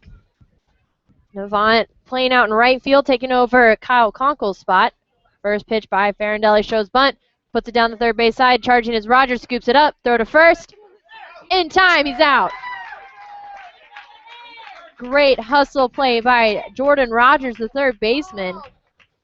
That bunt just had a little bit too much on it, and Navant not able to get to first in time, and that's one away here in the 5th inning. Brings up Stephen Pollux, the center fielder. First pitch inside for ball 1. I'm gone. 1-0 pitch. In there, called strike. Oh, actually, that's going to be a ball. 2 balls and no strikes to Pollux. 0 for 1 with a ground out. Pitch high to a shallow center field, charging as Frost. Moves to our right, makes the catch, and 2 away.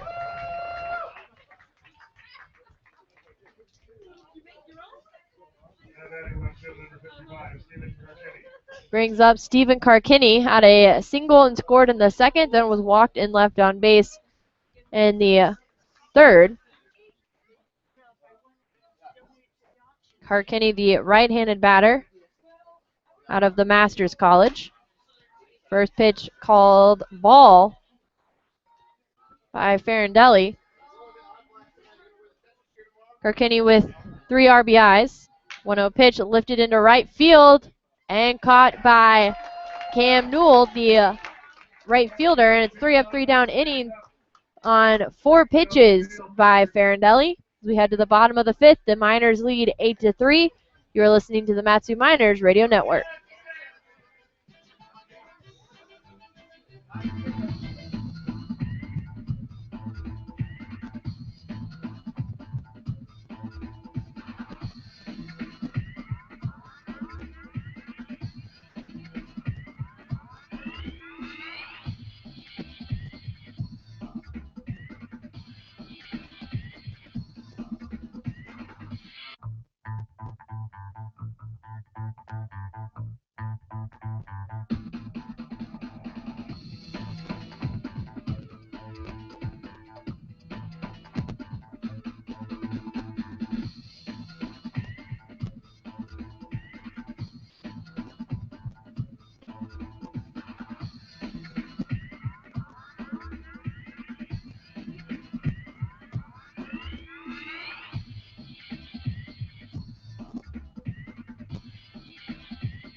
New pitcher on the mound for the Chinooks. That is Shane Armstrong out of Hillsdale College. See batters 7, 8, and 9 for the Miners, Blazer, Rogers, and Simmons. Blazer just having an outstanding night with 2 doubles and 2 runs, along with 2 RBIs.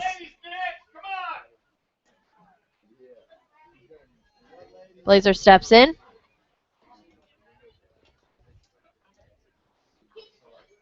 First pitch, swing and a miss, strike 1 for Blazer.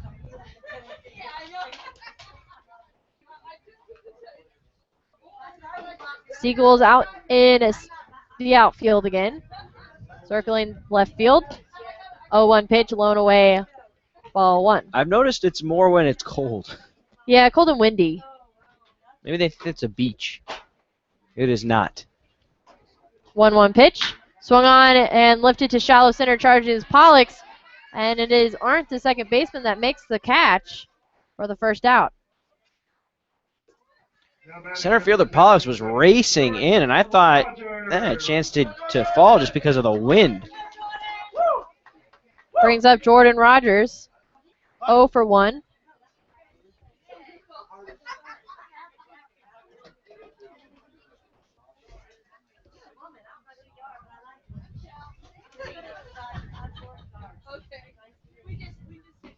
First pitch called strike.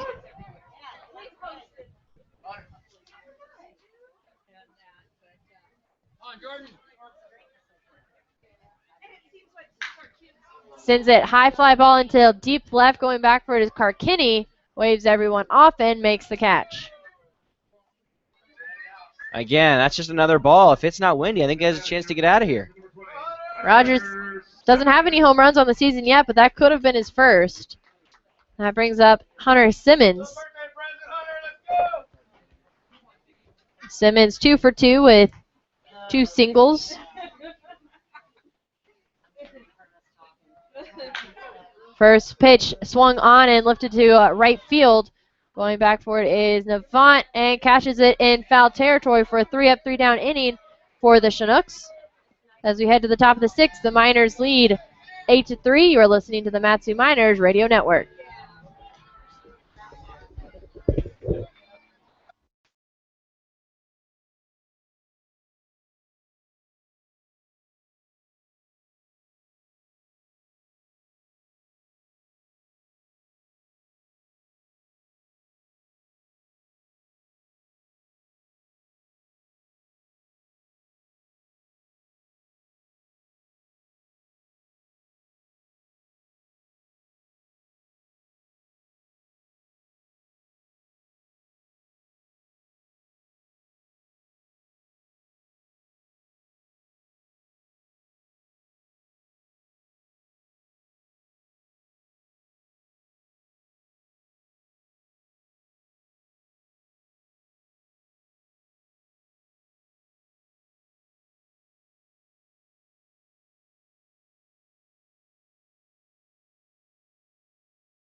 Top of the 6th here in Palmer. John Farinelli back out there. Jackson Kramer, A.J. Durr, and Griffith Rourke. That's 7, 8, and 9.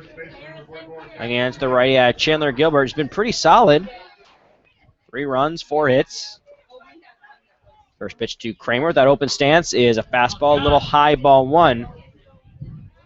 Fastball for Farinelli has been around 85, 86. 1-0. Hard grounder into right, a base hit between Blazer and Simmons, and a leadoff single for the Chinooks. Second hit for Kramer. He also singled in the second. That brings up A.J. Durr. Walked and scored in the 4th, flew out to left in the 2nd. The Chinooks have scored 2 out of the 3 times that they've put a leadoff batter on base. It's pretty interesting. Excuse me, 2 out of the 2 times. Yep. First pitch is low and in, fastball, ball 1. That's very interesting, actually. I was wrong. 2 out of the 3. Yeah. But No, it's still interesting stat. Still interesting. 1-0. Popped up on the infield, and that is Blazer who takes care of it just to the right of that second base back at a range to his right. And that's the first step, brings up Griffith Rourke. Rourke 1 for 2.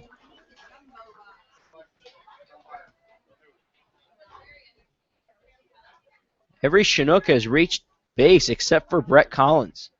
I'm gone. He's had a rough start to the night. 0 for 3.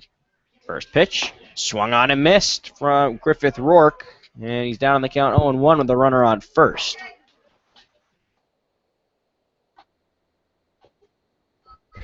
John Farindelli had 4 strikeouts. 0-1. Rourke was the last man that Farindelli struck out.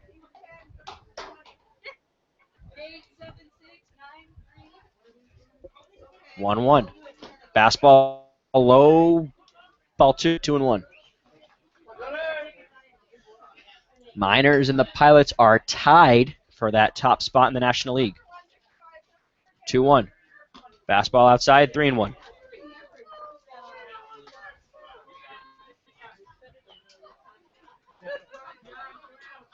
Rourke came into the game with 15 RBIs, 4 doubles, 1 triple. 3-1. Fastball low and away, ball 4. Back-to-back base runners. Kramer up to second base. Second time that Rourke has been on. There is action in the bullpen. It's righty Josh Morris out of Northwestern State. Back to the top for Billy Arndt. 1 for 3, 2 groundouts to short, and a single in the 4th. First pitch, breaking ball, left up, 1-0. Trying to figure out what's going on in that game for the Pilots. They have a 2-1 lead on the Bucks in the top of the 7th. 1 looked like a good pitch, but called a ball, 2-0. As Meyer goes out to talk to Farindelli. The 5th inning, Farindelli pitched a total of 5 pitches. And this inning is going a little bit more differently. 2-0 on Billy Arndt. There's a doubleheader between the Oilers and the Panthers up in Fairbanks. Panthers won the first one 11-5. And they're in the top of the 4th of Game 2, no score. And then 8-3 here, the Miners lead the Chinooks. 2-0, fastball, call the strike, 2-1. Shallow in center is Frost. 2-1. Hard grounder left side under the glove of Rogers into left to base hit. Kramer scores, Rourke to third, and it's an RBI single for Billy Arndt.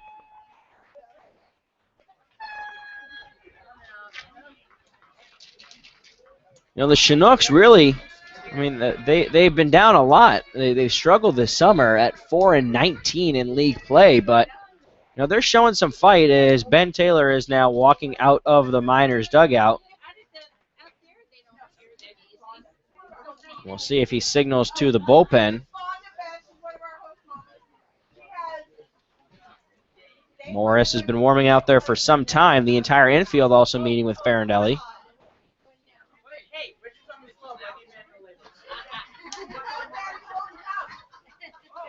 Ben Taylor has not signaled yet.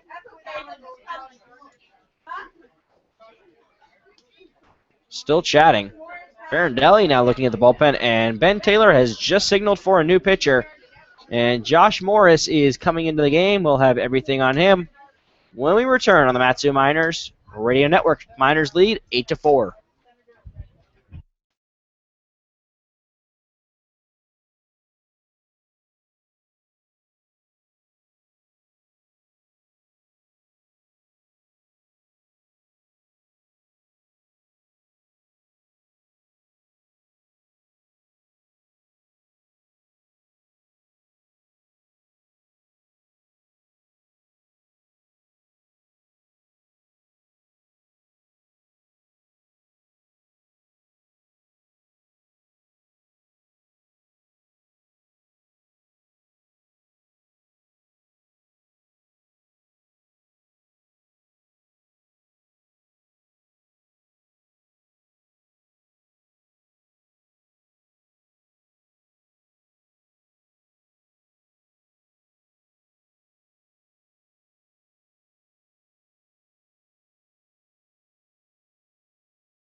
New pitcher on for the Miners is the right-hander out of Northwestern State, Josh Morris, the right-hander.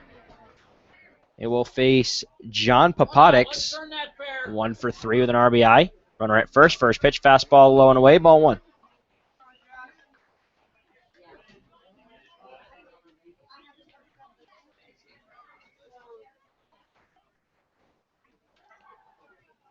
That pitch in the dirt and up to second, and Griffith Rourke, the runner at third, quick throw. He's back. It actually hit the dirt and it kind of got Meyer off the shoulder and got away from him, but the runner at first base, Arndt, does move up to second base. So now 2 runners in scoring position with 1 away.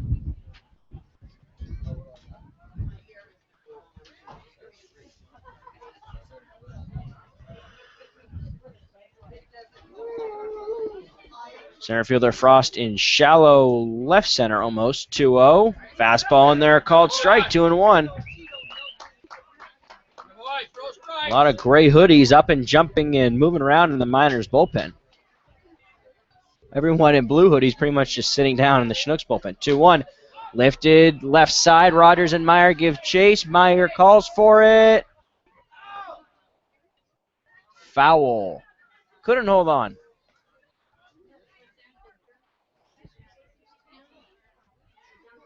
That's a tough play. Yeah. Especially with the fence in front of you. Mm-hmm. Thought Rogers might have had the better look at it.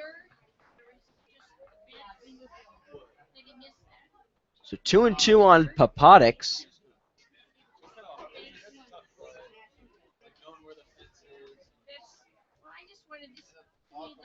So 2-2 with 1 out. Here's the pitch. Line into left center. Frost will not have a play. It's down into the wall. Here comes Rourke. And Billy Arndt right behind him. And a wide turn at second for Papadix. A 2-run double for him. And the Chinooks are working their way back. 8-6 now.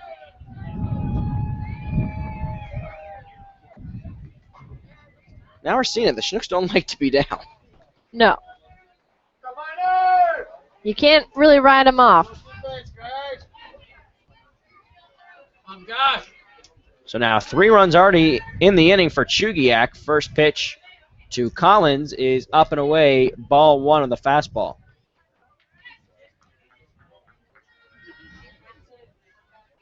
Collins with 2 strikeouts and a ground out into double play. Hard and caught it at first base by Hunter Simmons. That was hit very, very hard. And had that gotten by him, that would have just screamed extra bases. And the runner at second base, Papadix, definitely would have scored. Big out right there for Morris. Now 2 away for James Navant, right fielder from Notre Dame. Took over in the third for Kyle Conkle. First pitch, breaking ball, gets away from Meyer, and up to third is Papadix.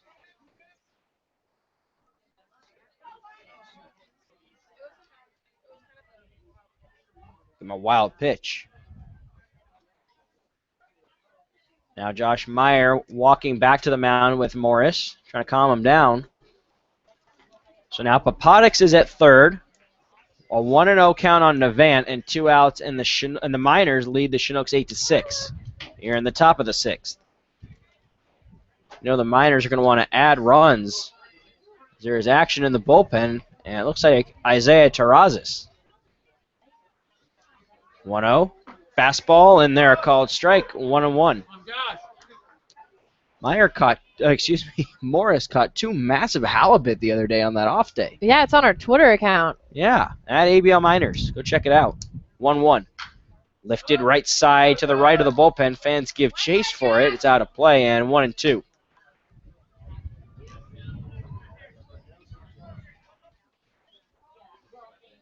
A lot of sweatshirts for tonight's game. 1-2. Morris sets. Swing and a miss. Strike 3. First strikeout for Josh Morris. Gets out of a jam, but 3 runs do score. It's 3 runs on 3 hits, no errors, and 1 man left on. We're through 5.5. The Miners still lead, though, 8-6 on the Matthew Miners Radio Network.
Paul Panaccione coming to the plate to lead off the bottom of the sixth against Shane Armstrong out of Hillsdale College, the right-hander.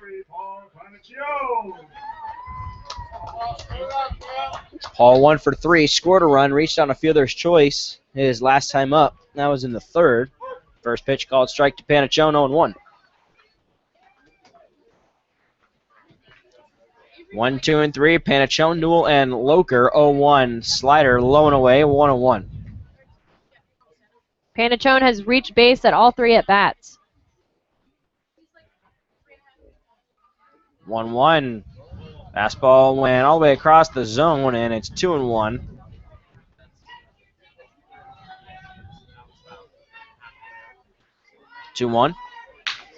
Hard grounder left side, shortstop Apotix. Throws to first. 1 away. We'll bring up Cam Newell. And Ben Taylor is now at home plate discussing something with the home plate umpire, but it's a very short discussion. That brings up Cam Newell. 1 for 1. Walked in the first, walked in the second, singled in the third. He's been left on base all 3 times. 2 hits for batters 1 through 4. First pitch is a fastball, little high and away, 1-0. Miners off tomorrow. A lot of off days coming up. Well, I guess this is the second to last one. There's one on Sunday, too. 1-0. Popped up, left side. A.J. Durr gives it a look, but it's behind us, and foul, 1-1. Miners off tomorrow. Pancake breakfast, 9 a.m. at the Palmer Moose Lodge. That is Saturday morning. They play the Chinooks that night at 7 o'clock in Chugiak. And then they are off on Sunday. 1-1. Fouled back. Fastball. Now 1-2. And then they are on the road on Monday against the Pilots. And then home next Tuesday against the Pilots. Those are 2 very crucial games, especially because of the race in the National League. I think we said this yesterday, but if you happen to miss yesterday's game, it's the top of the World Series. So the winner of the National League and the winner of the American League play each other as that pitch is low and in the dirt. Gets behind Durr very briefly, but he picks it up, and it's 2-2 on Newell. The Bucks are 13-7 on top of the American League, a 2-game lead on the Panners. And the Miners and Pilots are tied for that top spot in the National League. Breaking ball missed, up and away, 3-2, a full count on Newell. And the last time Newell had a full count, that was yesterday in the bottom of the 9th. Hit a grand slam. He was also walked. High fly ball to right center. And center fielder Pollux takes care of it. That's 2 away. Emma, you look a little confused. I had him having a full count in the first inning, but I guess not. That brings up Johnny Loker, 0 for 3. 3 strikeouts. First pitch from Armstrong. Swing and a miss. 0-1. Looks like Johnny pulled his head out right there. 0 for 3 with 3 strikeouts. 0-1. Here's the pitch from Armstrong. Fastball up and in. 1-1. Johnny out of Stanford along with teammate Matthew Decker. Josh Meyer, the minor, on deck. 1-1. Fastball, little outside. Johnny doesn't like the call, and it's 1-2. Today I had the opportunity with Josh Meyer to take some swings in the batting cage. Off the tee, though. Just lucky I didn't swing and miss. 1-2 to Loker. Slider low and away. 2-2. Hit the ball pretty well. Emma, your turn next. Hit some home runs out of BP. Yeah, I want to do that too. 2-2. Swing and a high fly ball to the left side, and that will go foul. Very foul. Very foul. Kind of looked like the catcher, AJ there, and the home plate umpire sort of ripped those masks off. They want to see if it's fair because with Johnny, it's a high fly, towering drive. You never know where it's going. 2-2. Swing and a miss. Strike 3. That's the first strikeout for Shane Armstrong. And it's a 1-2-3 inning for the righty out of Hillsdale College. And the Miners still lead the Chinooks 8-6. We are through 6 innings on the Matsu Miners Radio Network.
New pitcher on for the Miners out of Golden West Community College, the right-hander Isaiah Terrazas. He will face Stephen Pollux, 5, 6, and 7, then Carkenny and Kramer. First pitch is fouled at home plate, and it's a strike going 1. Somehow the cord here has gotten tangled pretty badly. All good. Hard chopper to first base side, and foul, and it's 0-2. 8-6. Miners lead the Chinooks here in the top of the 7th. Most times start thinking about that player of the game. Pitch fastball. Low and away ball 1-1-2. Terrazas looks into the catcher Meyer. Kicks 1-2. Lifted out to deep left. Loker went back, now comes in and makes the catch for the first out.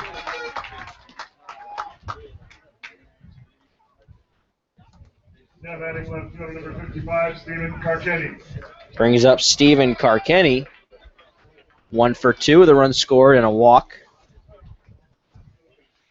Pilots still lead the Bucks 2-1 in the bottom of the 7th at Mulcahy and Anchorage. First pitch in the dirt, scooped by Meyer, 1-0. Panthers have taken a 2-0 lead on the Oilers up in Fairbanks in the top of the 5th. Popped up in shallow right center. Racing in is Frost. But it is Newell who makes the catch. You know, when that wind shifts, you think one person's going to catch it, but just last minute, someone else is right there. That's when that communication is extremely important. So now quickly 2 down. Here's Kramer. Jackson 2 for 3. RBI and a run scored.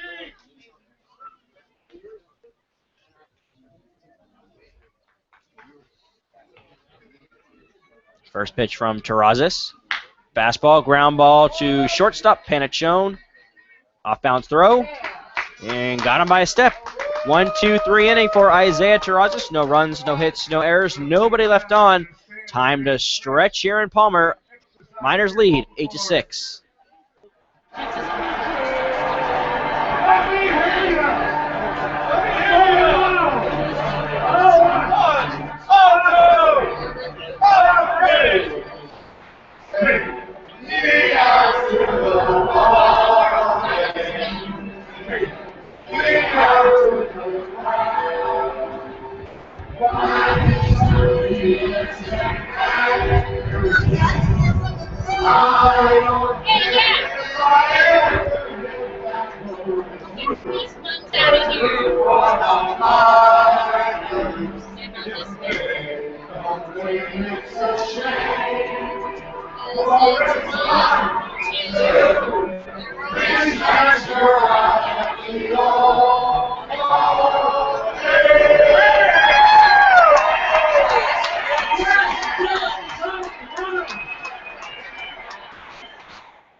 New pitcher in for the Chinooks. It's right-hander Tim Nesnick. Nesnick out of Stony Brook. Josh Meyer to lead things off.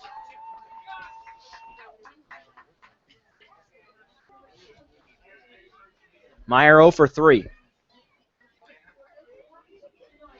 Meyer, Frost, and Smith against Nesnick. Takes a deep breath, and here's his first pitch. Fastball inside, ball 1 on Meyer. Meyer 0 for 4 yesterday. He's had a hit in 8 of his last 10 games as he hits a pop-up to the right side. Kramer in foul territory steps onto that gravel and makes the catch for out number 1 just in front of the fence.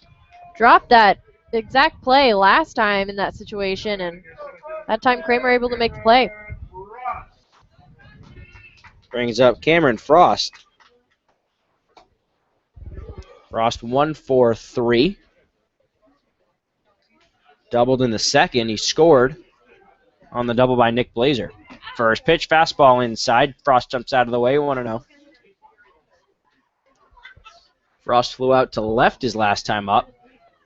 Ball was hit very hard and very deep, but that wind just pulled it in. Probably would have been a home run if there was no wind here.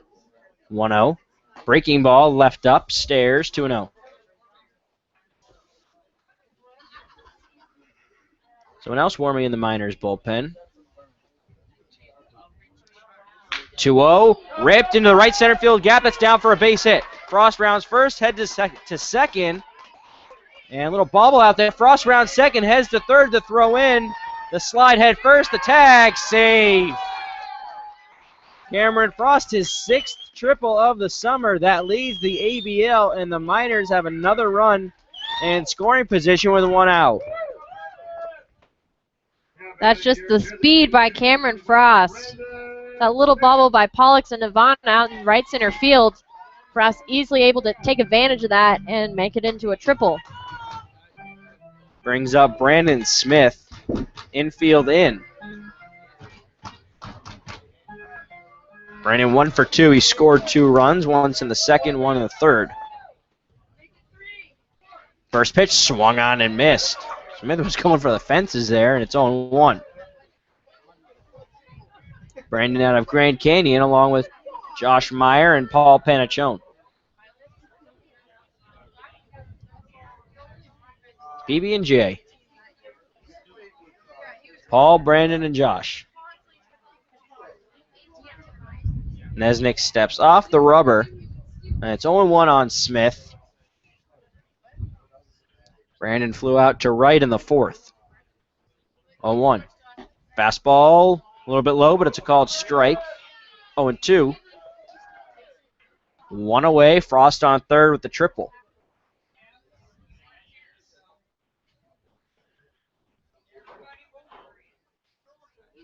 Oh and 2.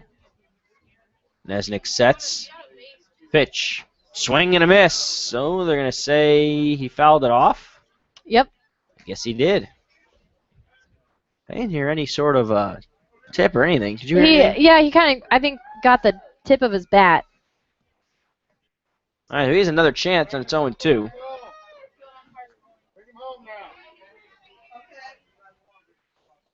That is Ryan Oglesby warming in the bullpen.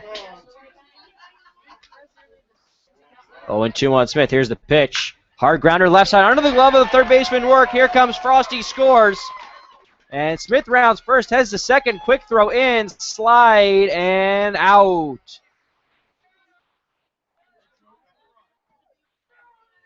Well, he's credited with the RBI.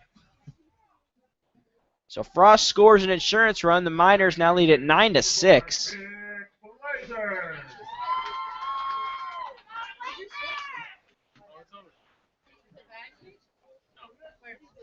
Brings up Nick Blazer.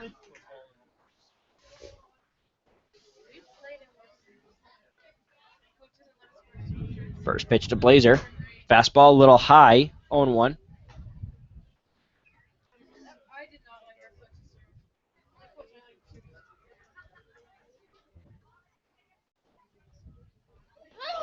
And that hits Blazer.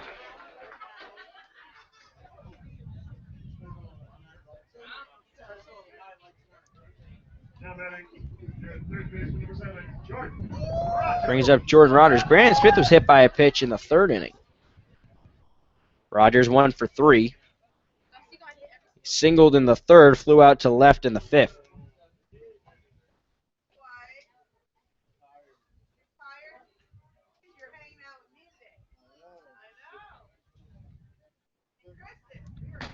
Pitch is a little high with a fastball, 1-0. Rogers actually looked back at the home plate umpire. I wanted to make sure that was a ball. 1-0.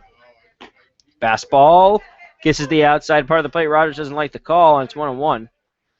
Blazer on first. Was hit by a pitch.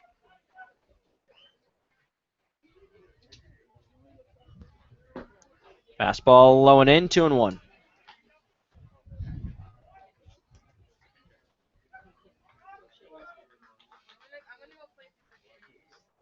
Time to start thinking about that player of the game. 2-1 from Nesnick. Fastball low and in. Ball 3, 3-1.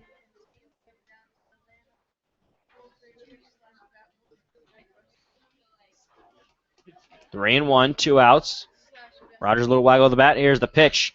Line and into right center. It's down for a base hit. Blazer around second, heads to third. And he's in there. Rogers with a wide turn at first. And that's Jordan's second hit of the night, his second single. Now the Miners threatening with more runs. Hunter Simmons coming to the plate.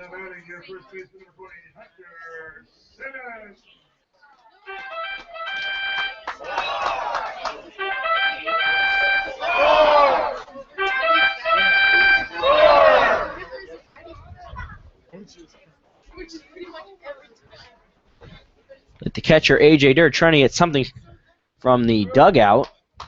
Trying to get the signs from the dugout, and now he gives the signs to the infield.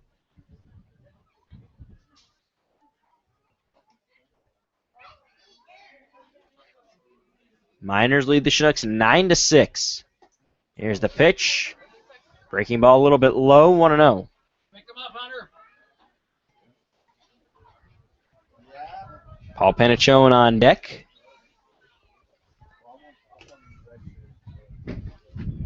Fastball in there called strike. 1-1. Official attendance for tonight's game, 649 people. Not bad for a cold night. Nesnick steps off. 1-1 on Simmons from Utah. 2 outs. Blazer at third, Rogers at first. Here's the pitch. Fastball nips that outside corner, 1-2.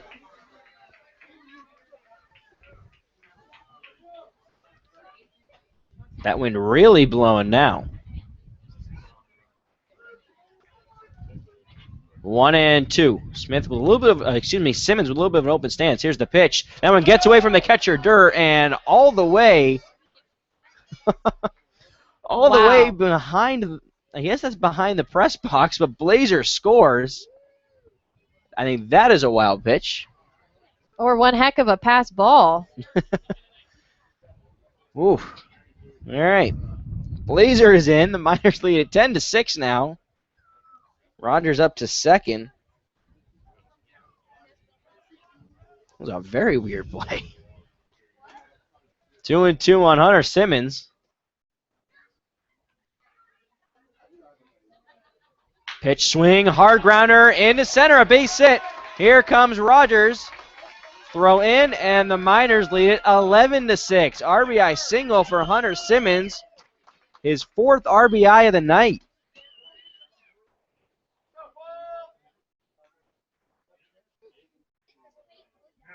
He's certainly someone to consider for player of the game. Oh, yeah. All these runs batted in.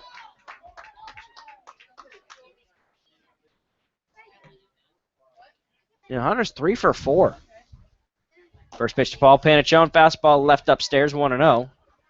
With 3 singles. You know, these aren't extra base hits. These are just, you know, hitting a single, getting on base, and moving those runners. Popped up right side. Kramer gives chase in foul territory, but it's out of play, just over by the Miners bullpen. Actually, just landed right behind the plates in the bullpen.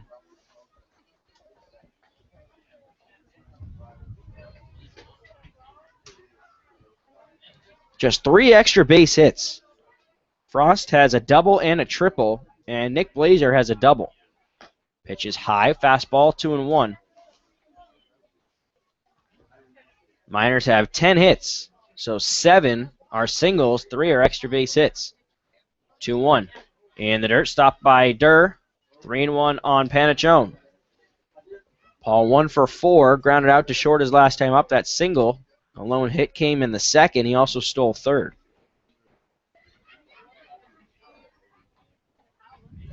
(3-1). High fly ball to deep left. Going back is Carkenny at the track. He makes the catch. Another inning. Miners score 3 more. 3 runs, 3 hits, no errors, and 1 man left on. Miners lead the Chinooks 11-6 on the Matsu Miners Radio Network.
Ryan Oglesby on the mound for the Miners here in the top of the 8th inning. I'm Emma Tiedemann alongside Austin Pollock. Oglesby out of Slippery Rock. Faces A.J. Durr, Griffith Rourke, and then Billy Arndt. First pitch in there called strike. Fastball in the catch that inside part of the plate. Durr 0 for 2. Swung on, ground ball to the shortstop. Panachone makes the throw to first in time and one away. Brings up Griffith Rourke, 1 for 2. A single, a strikeout, and a walk. And scored off of that walk. It was walked by Josh Morris.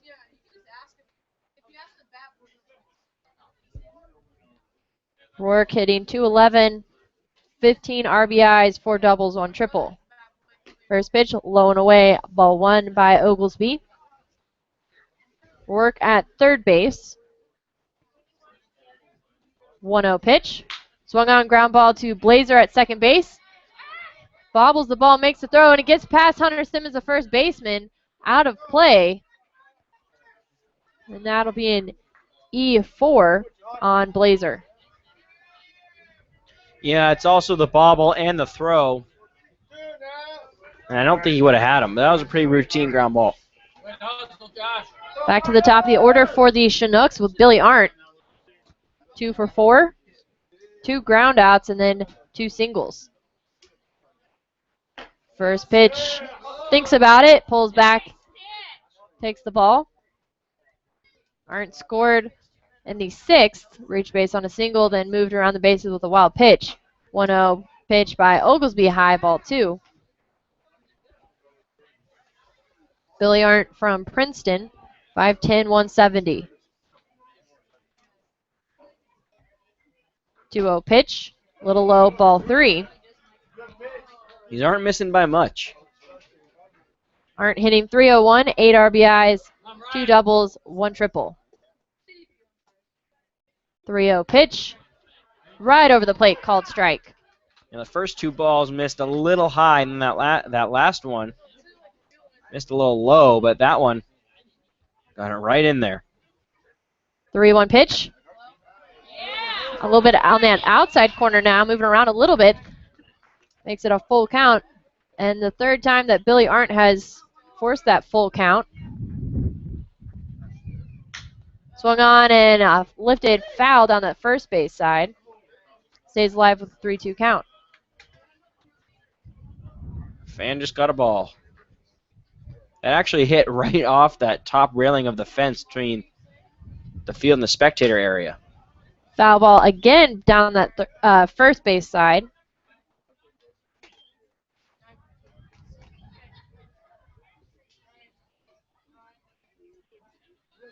Oglesby sets.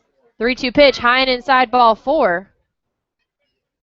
And I think that Griffith Rourke forgot that it was a full count. He just took off sprinting once he saw that the ball got away from Meyer, the catcher. That is now 2 base runners in a row with Griffith Rourke on first, reach on the error by Blazer, and Billy Arndt at first with the walk. Brings up John Papadix. Papadix 2 for 4, hitting .285. All right. Oglesby looks into Meyer. Sets. First pitch, high and inside again for ball 1. That was pretty much the exact same spot for ball 4 to Billy Arndt, and Meyer will head out to the mound to talk things over with Ryan Oglesby. Miners lead 11-6 here in the top of the 8th inning. Folks, just to let you know, the next 2 home dates for the Miners are the next 2 Tuesdays. Meyer heads back to the plate.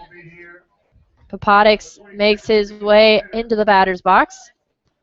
1 ball, no strikes, 1 out, 2 runners on here in the top of the 8th. A lot of runs on that board. A lot of hits, too. 1-0 pitch, a little high, ball 2. Chinooks have 6 runs on 8 hits, 2 errors, and Miners 11 runs on 10 hits, 2 errors.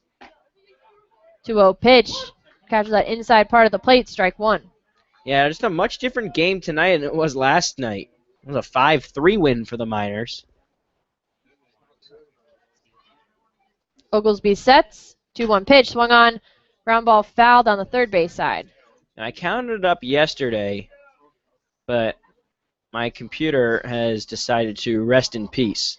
And I don't have that information anymore. But from what I remember, the Miners have won about half their games by scoring double digits in runs. 2-2 pitch by Oglesby, swung on, foul again on the third base side. Yeah, scoring runs hasn't really been a huge problem for the Miners. It's mostly been pitching. There was that losing streak, and that the hitting was a big part of that, but I'd say it's been mostly the pitching. Oh, I would agree. 2 balls, 2 strikes to Popotix. Oglesby sets. Pitch, swung on, ground ball, and Panachone fields it, throw to second, gets a sliding Billy Arndt. Griffith Work moves to a third, and Popotix is able to reach base.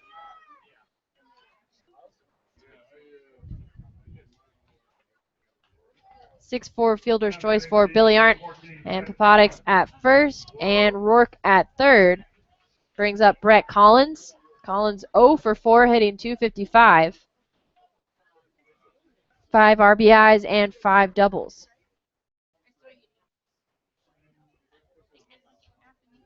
Guys in that 3 spot tonight have struggled for both sides. First pitch, called strike on that outside corner to Collins. Collins struck out in his first 2 at-bats, grounded into that 5-4-3 double play when John Farinelli was in a jam, and they lined out to first. 0-1 pitch, fouled on the third base side. Johnny Loker for the Miners 0 for 4 with 4 strikeouts. Wind picking up here at Herman Brothers. Still very overcast. I thought I saw some possible sunshine. I think that's south or north of here. Don't ask me. But clouds have overcome the sun in this situation. 0-2 pitch, swung on into a deep left, actually shallow. Loker dives for it, it gets down. Work scores. That's an RBI single for Brett Collins. Popotix makes it all the way around to third base. Collins to first, and Rourke scores the 7th run of the game for the Chinooks. And that was Loker, Panachone, and Rogers all were charging for that ball. It was hit very, very high and into shallow left-right, kind of on that the third base foul line. But none of them were able to catch it. As Conkle swings at the first pitch, scooped up by Panachone, throws to first. And that's out number 3 for the Miners. But 1 run scores on 1 hit, 1 error, and 2 left on. The Miners lead 11-7 over the Chinooks. So we head to the bottom of the 8th. The Miners lead 11-7. You're listening to the Matsu Miners Radio Network.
Bottom of the 8th, and a new pitcher on the mound for the Chinooks.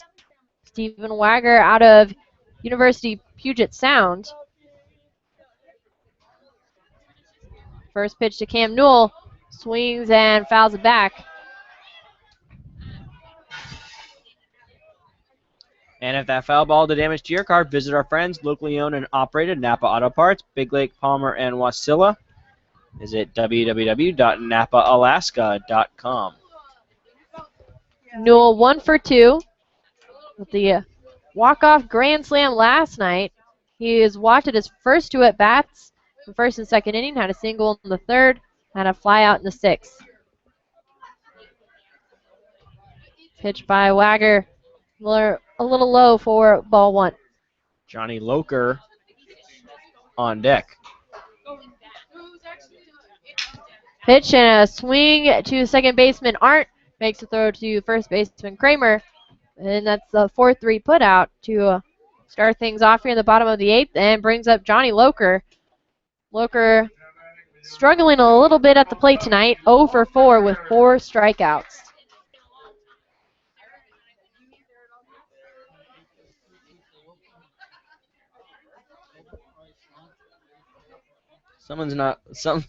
Well, I'm trying to see if first pitch to Loker inside ball 1. Loker in this first strikeout had a 1-2 count. Second, same thing, 1-2 count. Third, 1-2 count. But in the 6th inning, swung on high fly ball, foul, right behind home plate. Charging is Durr and makes the catch. 2 away here, the bottom of the 8th. Frustrating night for Johnny. He does not look pleased. And that brings up Josh Meyer, the Miner, 0 for 4, hitting .298. Out of Grand Canyon, has 1 home run, 4 RBIs, 3 doubles, 1 triple in the season. First pitch, swung on, and it's a deep ball into center field. Going back for it is Pollux. It's at the wall. Meyer rounds first, heads into second. Here's the throw in by Pollux. And is now standing on second base for the double. Boy, you know, it's 390 feet to dead center, but it looks so much deeper. Yeah, it really does. That was a very hard hit ball, and Meyer was kind of lucky there that the wind wasn't blowing, or it might have kept it in even more shallow and made it easier for Pollux to get it. Yeah, he had to go a long way for that one. Surprised the wind didn't even pull it out. Brings up Cameron Frost, 2 for 4. First pitch in there for ball 1. Frost with a double in the 2nd and scored. Grounded out in the 3rd, flew out in the 4th, and had a triple in the 7th and also scored. 1-0 pitch by Wagger, swung on and lifted foul into right field. Charging is Navant, and that's into the Miners bullpen. Evens the count at 1 ball, 1 strike.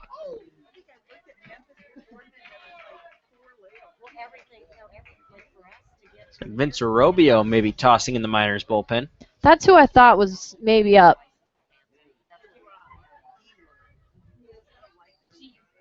One count to Frost. Here's the pitch, blown away at ball 2.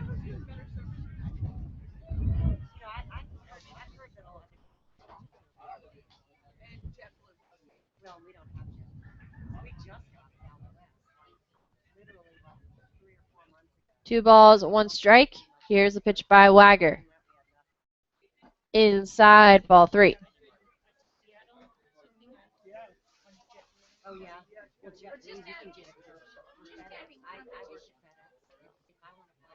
Meyer on second with the double. Frost at the plate. Had a triple in his last at bat. 3-1 pitch. Swung on and a high fly ball into shallow right. Charging is Navant. Drops it. Frost rounds first. Decides to back it up, but Meyer able to cross home plate and score the 12th run for the Miners. Navant was charging that ball. It was kind of hit shallow and slid in to catch it, and he got it in his glove, but I guess he just didn't close the glove and it just fell out. So Frost with an RBI single. And that brings up Brandon Smith.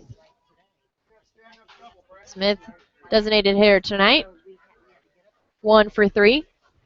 Pitch fouled back right above the visitors.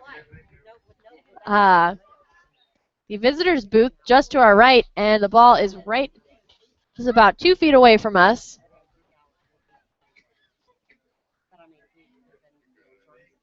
0-1 count to Smith. Pitch, called strike on that low and outside corner. 0-2 count.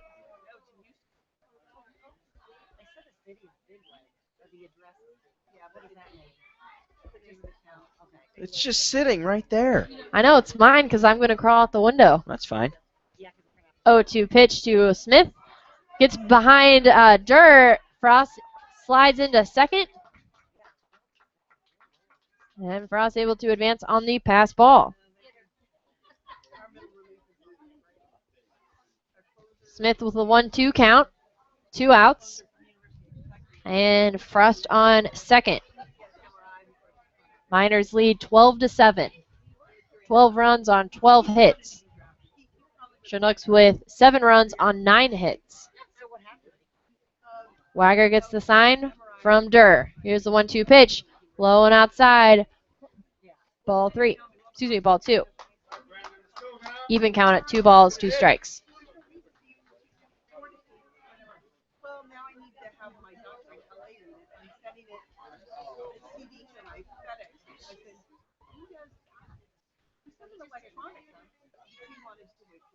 Two count. Here's the pitch by Wagger. Swung on right back up into center field. Ground ball. Frost rounds third.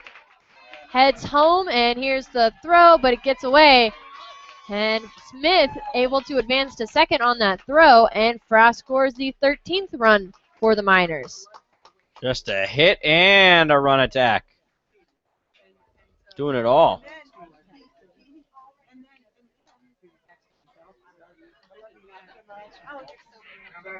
That brings up Nick Blazer. Blazer has scored 3 runs himself and also has 2 RBIs. You gotta think about this player of the game. 1 for 2, has 2 doubles. A double and a single. Was hit by a pitch in the 7th and also scored off of that.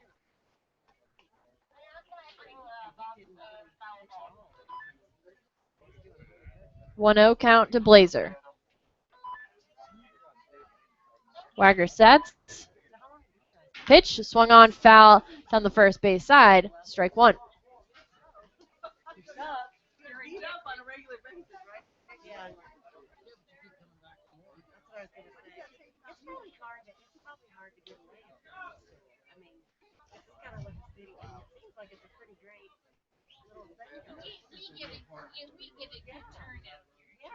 Wagger gets a sign from Durr. Here's the 1-1 pitch. Low ball 2. 2 balls, 1 strike, 2 outs. Here in the bottom of the 8th, the Miners lead 13-7. Smith on second. The Seagulls are circling left field. Here's the pitch, fouled back by Blazer. 2 balls, 2 strikes. Now I have a question.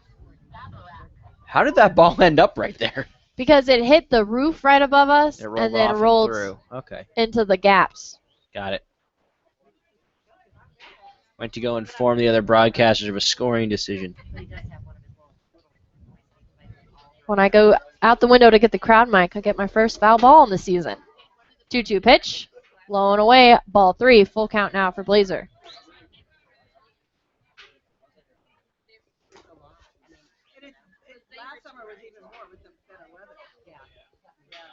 Well, the Seagulls out in right field, actually in foul territory. Yeah, they were trying to get some food over on the third base side. 3-2 pitch. Low and away. Ball 4.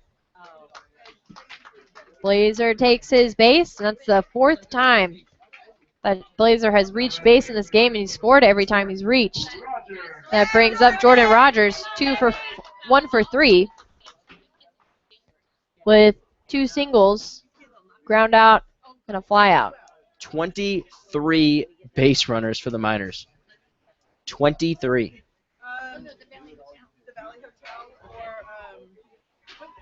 Rogers has scored 2 as he swings at the first pitch, ground ball to the third baseman. Rourke, and Rourke just tags Smith. And that ends the inning. But 2-run score on 3 hits, no errors, and 2 left on. So we head to the top of the 9th. The Miners lead 13-7. You're listening to the Matsu Miners Radio Network.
Vince Arobio, the closer, on the mound for the Miners here in the top of the 9th.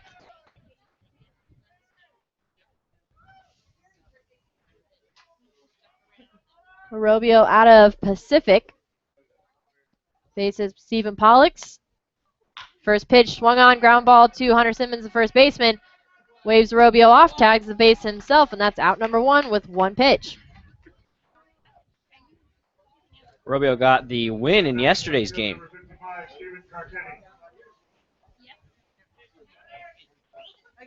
Brings up Stephen Carkinney, the left fielder. 1 for 3.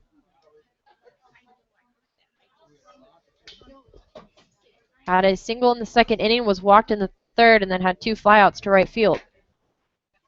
First pitch called ball. I'm sorry, he did not get the win in yesterday's game. I was, Yeah. confused on that. 1-0 pitch lifted to left field. Loker takes a couple steps to our left, makes the catch, and 2 away. 2 away on 3 pitches.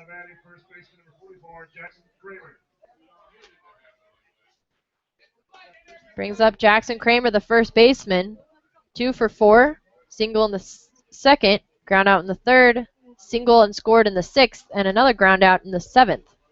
Win in yesterday's game went to Isaiah Terrazas. First pitch swung on, foul down the first base side. Kramer scored in the 6th off of his single. This is kind of what you call a pattern. He singles in the next inning at bat. He grounds out to the shortstop. He's done that 2 times. 0-1 pitch, fouled on the third base side, strike 2. Chinooks down to their last strike. Kramer with 16 RBIs and 10 doubles. The lefty with the open stance sets. Arobio gets the sign from Meyer. 0-2 pitch, swing and a miss, but fouled. And it's a drop third strike, but Meyer just tags him, and that'll end the game. 13-7 is the final score. And the Miners pull out another win in pursuit of that number 1 spot. And we will step aside and bring you Taylor's take and introduce the Player of the Game nomination, Player of the Game winner. Again, the Miners beat the Chinooks 13-7. Stick with us. We'll be right back after this.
Back here on the Matsu Miners postgame show, the Miners pull out a 13-7 win against the Chugiak Eagle River Chinooks. The Miners 9-1 against the Chinooks this summer.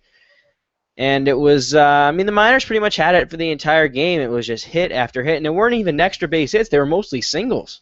Yeah, it was kind of like a different kind of the Miners that we saw. We see a lot of extra base hits, maybe a home run or a walk-off grand slam sprinkled in there occasionally. But, I think it was a good kind of side to see the Miners. They can kind of rein in that power and just, take it one hit at a time, just move those base runners and score a couple runs themselves. Yeah, it was really just a great game overall for everybody. I mean, Hunter Simmons, it was good to see him in the lineup. Good to see him really hit the ball 3 for 4, 4 RBIs. It's a breakout game for him.